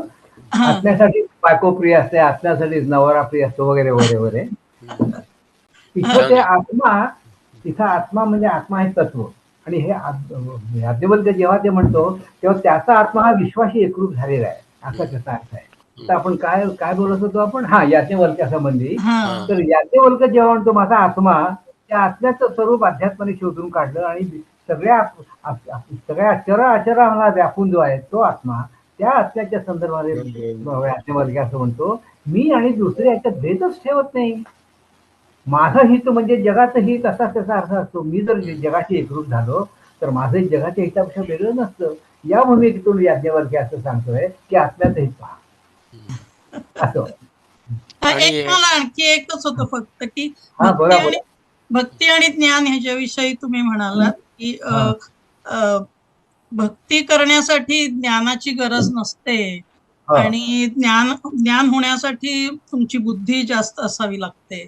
परंतु म्हणजे राजगोपालाचार्यांचं मी जे वाचलं आणि ते जे म्हणाले ते मी स्वतः अनुभवलेलं आहे की तुमचं ज्ञान असं पाहिजे की त्याचं भक्तीमध्ये रूपांतर होतं. म्हणजे तर नाहीतर त्यात ते ज्ञान युसलेस आहे. म्हणजे त्या ज्ञानाचं जर रूपांतर भक्तीत नाही झालं तर ते त्या ज्ञानाला काही अर्थ नाहीये असं ते म्हणतात आणि मला ते स्वतः पटलेलं आणि अनुभवलेलं आहे. पण आता सुरुवात अशी आहे, एक अडाणी माणूस आहे, त्याला फारशी बुद्धी नाही, त्याला ज्ञान बिन इत्यादी गोष्टी त्याच्या आवाक्याच्या बाहेर आहे. नाही, बरोबर आहे. आणि म्हणून भक्ती काढली आणि असं सांगतात की भक्ती जिथे ज्ञान जिथे पोचतं तिथेच भक्ती पोचते. ठिकाणी म्हणजे एकाच माडीवर जायला हे 2 जिने आहेत. त्यामुळे हे अडाणी माणसासाठी आहे थोडक्यात. अगदी बरोबर आहे. ज्याला ज्ञानापर्यंत त्याची पोच जात नाही त्याने परमात्म्याला कसं जाणावं हो? अहो दादा मारे, तुम्ही परमेश्वराला प्रेम करा, मला अमुक दे, मला तुम्हाला पास कर, मी तुला 100 नमस्कार घालीन, ही भक्ती नाही. निष्काम भक्ती आहे, परमेश्वरा करता मी करतो आहे असं जर तुम्ही केलं तर हळूहळू तुम्हाला त्याची प्रगती होते. आणि तुकारामाने म्हणजे देव पहावे असे गेलो, देव होऊन या ठेरो, अशी त्याची स्थिती होते. आणि भक्ती करता करता ज्ञान जिथे पोहोचलं तिथे जी भक्ती पोहोचते. आणि म्हणून भक्ती आणि ज्ञान हे एकाच जिन्यावर जायला 2 मार्ग आहेत असं ते त्यांना म्हटले. Very good, very good. आणि तर माधवनाथांनी पुण्याच्या म्हटलं होतं एकदा, ऐकलं वर्षापूर्वी की भक्ती योगाशिवाय इतर सगळे योग म्हणजे वेश्येनं केलेल्या शृंगारासारखं आहे. म्हणजे भक्ती कुठलाही तुम्ही योग काय आहे, मला ईशावास्य उपनिषदातला श्लोक आठवतो, जे अविद्येचे घुसतात ते अंधकारात जातात आणि विद्येत जातात ते त्याहून मोहर अंधकारात जातात. कुठलाही योग करा पण भक्ती हवीच. हे विद्येचा योग करून जास्त अंधकारात जातात कारण त्याचा अभिमान येऊ शकतो. हा अभिमान ह्या भक्तीने जातो. अगदी थोडक्यामध्ये ज्ञान आणि भक्ती वेगळी करता येणार नाही. म्हणजे ती आपोआपच ती गोष्ट टुगेदर असं थोडक्यात. वेगळी केव्हा होते तेव्हा त्या ज्ञानाच्या त्याला अभिमान होतो ज्या वेळेला होतो. म्हणून राजगोपालांनी सांगितले, इतिहास सांगितले, ज्ञानाचंच पर्यंत भक्तीच व्हायला पाहिजे. म्हणजे असं अहो ज्ञानेश्वर म्हणाले, झाडाला फळं आली म्हणजे झाड जसं लवतं तसं तुमच्याजवळ काहीही असो त्यांनी तुम्ही लवले पाहिजेत. ज्ञान आल्याने तुम्ही नम्रच झाले पाहिजेत. बरोबर. आणि हीच भक्ती आहे. जे जे देखे भूत ते ते मानिजे भगवंत, ज्ञानेश्वरांची ओळी आहे. जे आणि म्हणून हे वारकरी पंथामध्ये सगळे एकमेकाला नमस्कार करतात. जे जे भेटे भूत ते ते मानिजे भगवंत, हा भक्ती योग निश्चित जाणं माझा ही ज्ञानेश्वरांची ओळी आहे. त्यामुळे शेवटी वर तुम्ही गेलात की तुम्ही जो दिसते ते पायाशीच जाणार, पण तो परमेश्वराचं स्वरूप आहे असं असतं. पण बिफोर वी क्लोज, आपण डॉक्टर गोऱ्यांकडे जाण्याच्या आधी अविनाशचं आपण एकदा हे केलेलं आहे. अच्छा, टिळक तुम्हाला काहीतरी बोलायचं आहे का? सुधीर टिळक, तुमचा मेसेज आला इथे. काय ज्ञानेश्वरांनी कर्माबद्दल टिळकांच्या काय सांगितलेलं आहे? ज्ञानेश्वरीमध्ये जसं टिळकाने कर्मावरती दिलं गीतार असतं तसं ज्ञानेश्वरांनी काही ह्याच्यावरती भाष्य केलंय का? कर्मावर केलेलंच आहे, प्रश्नच नाही. पण टिळकाने ज्या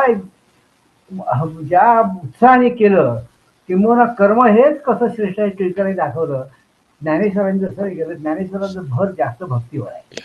नाही, मला एक अविनाशला 1 मिनिट द्यायचं आहे. अविनाश, हे जे रिसेंट डेव्हलपमेंट आहे वेस्टर्न फिलॉसॉफर्स आणि आता लोकमान्य टिळक आणि आपले इंडियन फिलॉसॉफर्स, हा जो अध्यात्म आणि म्हणजे अध्यात्म जे आलं शेवटी, ब्रह्म आणि आत्मा एक आहे, म्हणजे इंडिव्हिज्युअल प्रकृती आणि पुरुष एक आहे आणि इंडिव्हिज्युअल एनर्जी आणि युनिव्हर्सल एनर्जी हा बॅरियर जाऊन एक व्हायला पाहिजे.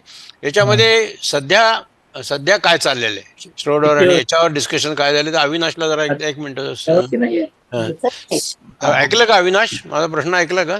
हो हो ऐकतो. हा हा तर तुम्ही सांगा, श्रोडर आणि आईन्स्टाईन आणि श्रोडर हे कुठपर्यंत आले आणि आता काय करताय थोडक्यात सांगा, म्हणजे मग पुढे आपण त्याच्यावर हा विषय घेऊ, पुढे या विषयावर. हा घ्या. हल्लीच्या काळात असं झालंय की पाश्चिमात्यांमध्ये एक जे रिच पुअर डिव्हाइड म्हणतात तसा एक प्रचंड मोठा डिव्हाइड झालाय की श्रॉडिंगर, हायसेनबर्ग, ओपेनहायमर यांच्यासारखे काही लोक जो टिळकांनी गीतारहस्यात सांगितलं की शेवटी सर्व कर्माचे फळ ज्ञानात होतं, ते तो जो शेवटचा पॉइंट आहे ते काही लोक म्हणजे, आणि त्याच्यात फक्त फिजिसिस्ट आणि मॅथमॅटिशियन्सच आहेत असं नाही, तर माझ्या वाचनामध्ये कितीतरी संस्कृतचे पंडित इथं अमेरिकेत राहिलेले सुद्धा मी त्यांचे ग्रंथ वाचले, तर ती लोक पोहोचतात. पण बाकी बहुसंख्य जे पाश्चिमात्य आहेत त्यांना असा काही मार्ग आहे की हा अध्यात्मात शेवटी ते जो श्लोक आहे की ब्रह्मसत्यम जगन मिथ्या, त्या पॉइंट पर्यंत बहुसंख्य पाश्चिमात्य पोहोचूच शकत नाहीये, कारण की ते त्या नुसतं आसन आणि हे जे योगा स्टुडिओजचा जो मार्ग चाललाय त्याच्याच ह्याच्यामध्ये, म्हणजे जसं ते ह्यांची गोष्ट सांगतात की मच्छिंद्रनाथ त्या ह्याच्यात अडकले होते आणि मसून मच्छिंदर गोरखाया, तसं त्या भवऱ्यामध्ये ते सापडलेले आहेत.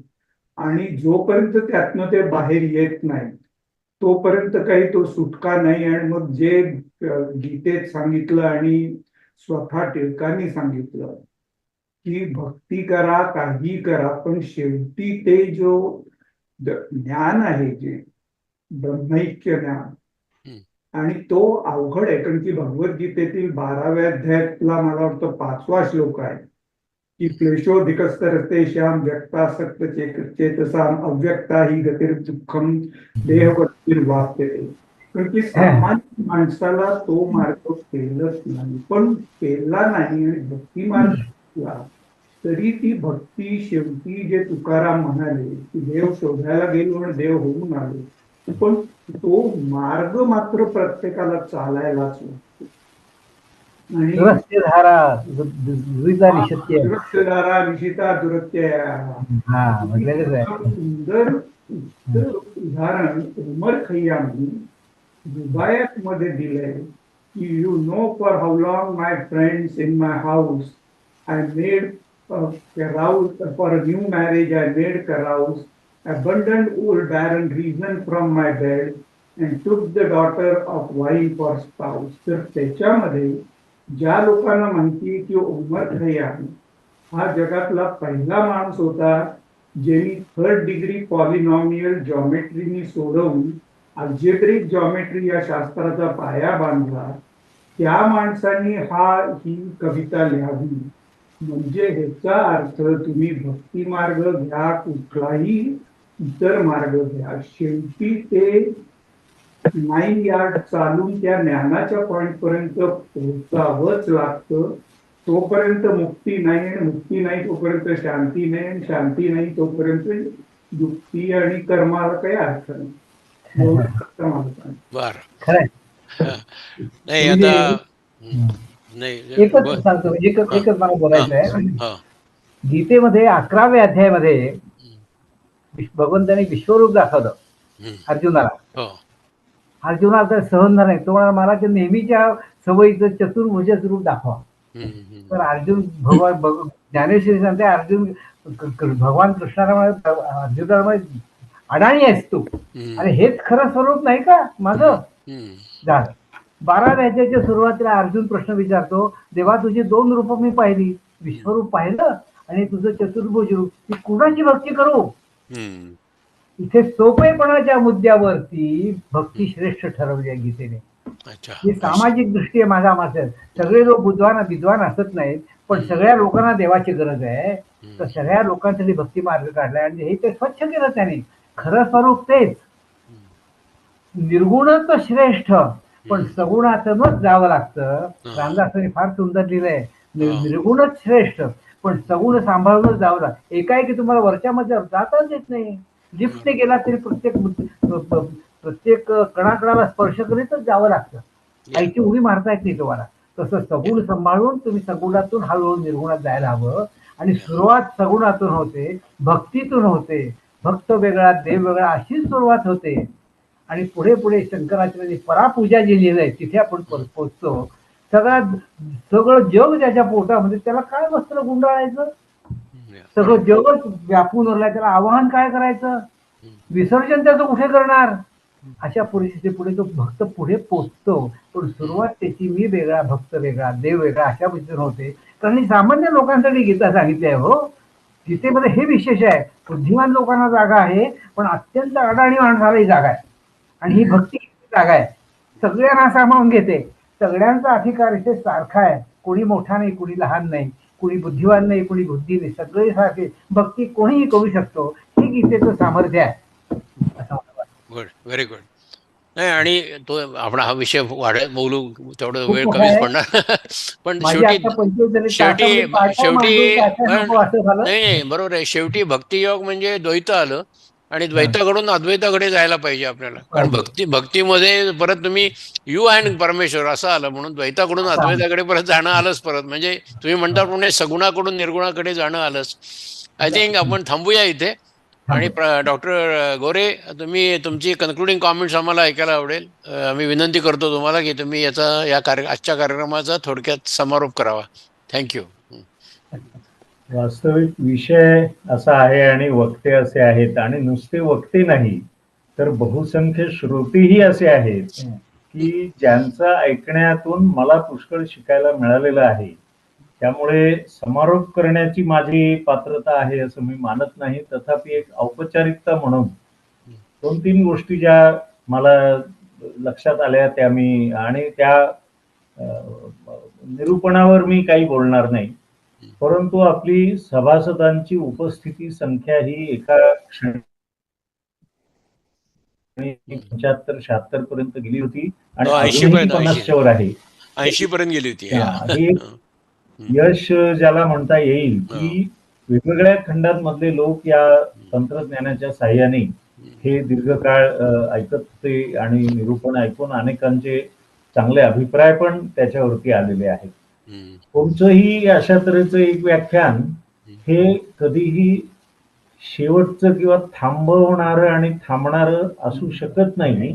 आणि तसं असलं तर मग ते व्याख्यान म्हणजे फार वरती जातं. वरती अशा अर्थाने की काही पुढे त्यातनं निष्पन्न झालं की नाही हे कळत नाही. पण ज्या अर्थी लोक शंका विचारतात, ज्या अर्थी लोक आपली मतं त्याच्यावर प्रदर्शित करतात, त्या अर्थी ते विचार प्रवर्तक नक्की ठरलं असं आपल्याला म्हणता येईल.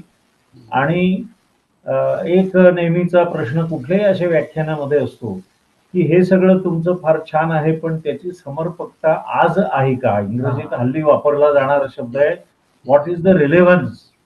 आज आमचं जे काही जीवन आहे, आणि आमचं जीवन म्हणताना व्यक्ती म्हणून माझं, त्याबरोबर माझ्या भोवतालच्या समाजाचं, तर तिथे रिलेव्हन्सचा किंवा समर्पकतेचा जेव्हा प्रश्न येतो तेव्हा मी असं म्हणेन, आणि माझ्या अल्पमतीप्रमाणे मी असं म्हणू इच्छितो की गीता रहस्य हे भगवद्गीतेच्या नंतर जरी लिहिलं गेलेलं किंवा प्रसिद्ध झालेलं आहे, तरी सुद्धा जोपर्यंत भगवद्गीता आहे तोपर्यंत गीता रहस्य हेही तितकंच महत्वाचं एक साधन सामान्य माणसांना समजण्याच्या दृष्टीने, ज्यांना काही चांगली कृती करायची आहे त्यांना स्फूर्ती घेण्याच्या दृष्टीने. आणि लोकमान्यांनी क्रांतिकारकांपासून स्वतःला सांभाळलेलं होतं, राजकीय क्रांतिकारकांपासून, परंतु वैचारिक क्रांतिकारकांच्या दृष्टीने सुद्धा हे गीता रहस्य हे तितकंच आदरस्थान बनून राहील, स्फूर्तीस्थान बनून राहील. अशा पद्धतीने नानांनी आपल्यासमोर ते मांडलेलं आहे. आपण सगळे नानांचे निश्चितच आभारी आहोत. त्यांच्या वर्षानुवर्षांच्या तपश्चर्येचं सार आपल्याला त्यांनी अतिशय चांगल्या पद्धतीने इथे समजावून सांगितलेलं आहे. आणि ज्या श्रोत्यांनी, अजूनही 50हून अधिक श्रोते शेवटपर्यंत ऐकत आहेत, त्या सर्वांचाही मी आभारी आहे. आणि असेच उपक्रम या माध्यमातून आपले वेळोवेळ घडत राहतील. त्यांच्याकडे मी पुढे त्यांची वाट पाहतो. आपल्यापैकी अनेक जण त्याची वाट पाहतील याची मला खात्री आहे. थँक्यू. नानासाहेब तुम्हाला धन्यवाद, गोरे साहेब तुम्हाला धन्यवाद, सगळ्यांना धन्यवाद. सर्व आज आपल्या या कार्यक्रमात जे पार्टिसिपेट झाले त्या सगळ्यांना मेनी मेनी थँक्स. आमचा हा कार्यक्रम निरनिराळ्या याच्यावर चालू असतो. अनेक व्हिडिओज आहेत याच्यावर, आम्ही पाठवू शकतो ज्यांना इंटरेस्ट आहे त्यांना. त्याचं संपूर्ण लिस्ट आहे, यूट्यूबवर आहेत मोस्ट ऑफ द व्हिडिओ, पण ते त्याची लिंक पाहिजे, ते आम्ही तुम्हाला शेअर करू. निरनिराळ्या विषयांवर आतापर्यंत सनातन धर्मावर झालेलं आहे, योगावर झालेलं आहे, आणि याच्याबद्दल आणखीन बोलायला पाहिजे. गीता आणि पातंजली योगशास्त्र याची लिंकेज काय आहे ते आपण नंतर एकदा विषय घेऊ. तो धन्यवाद सगळ्यांना आणि परत भेटूया. Bye bye.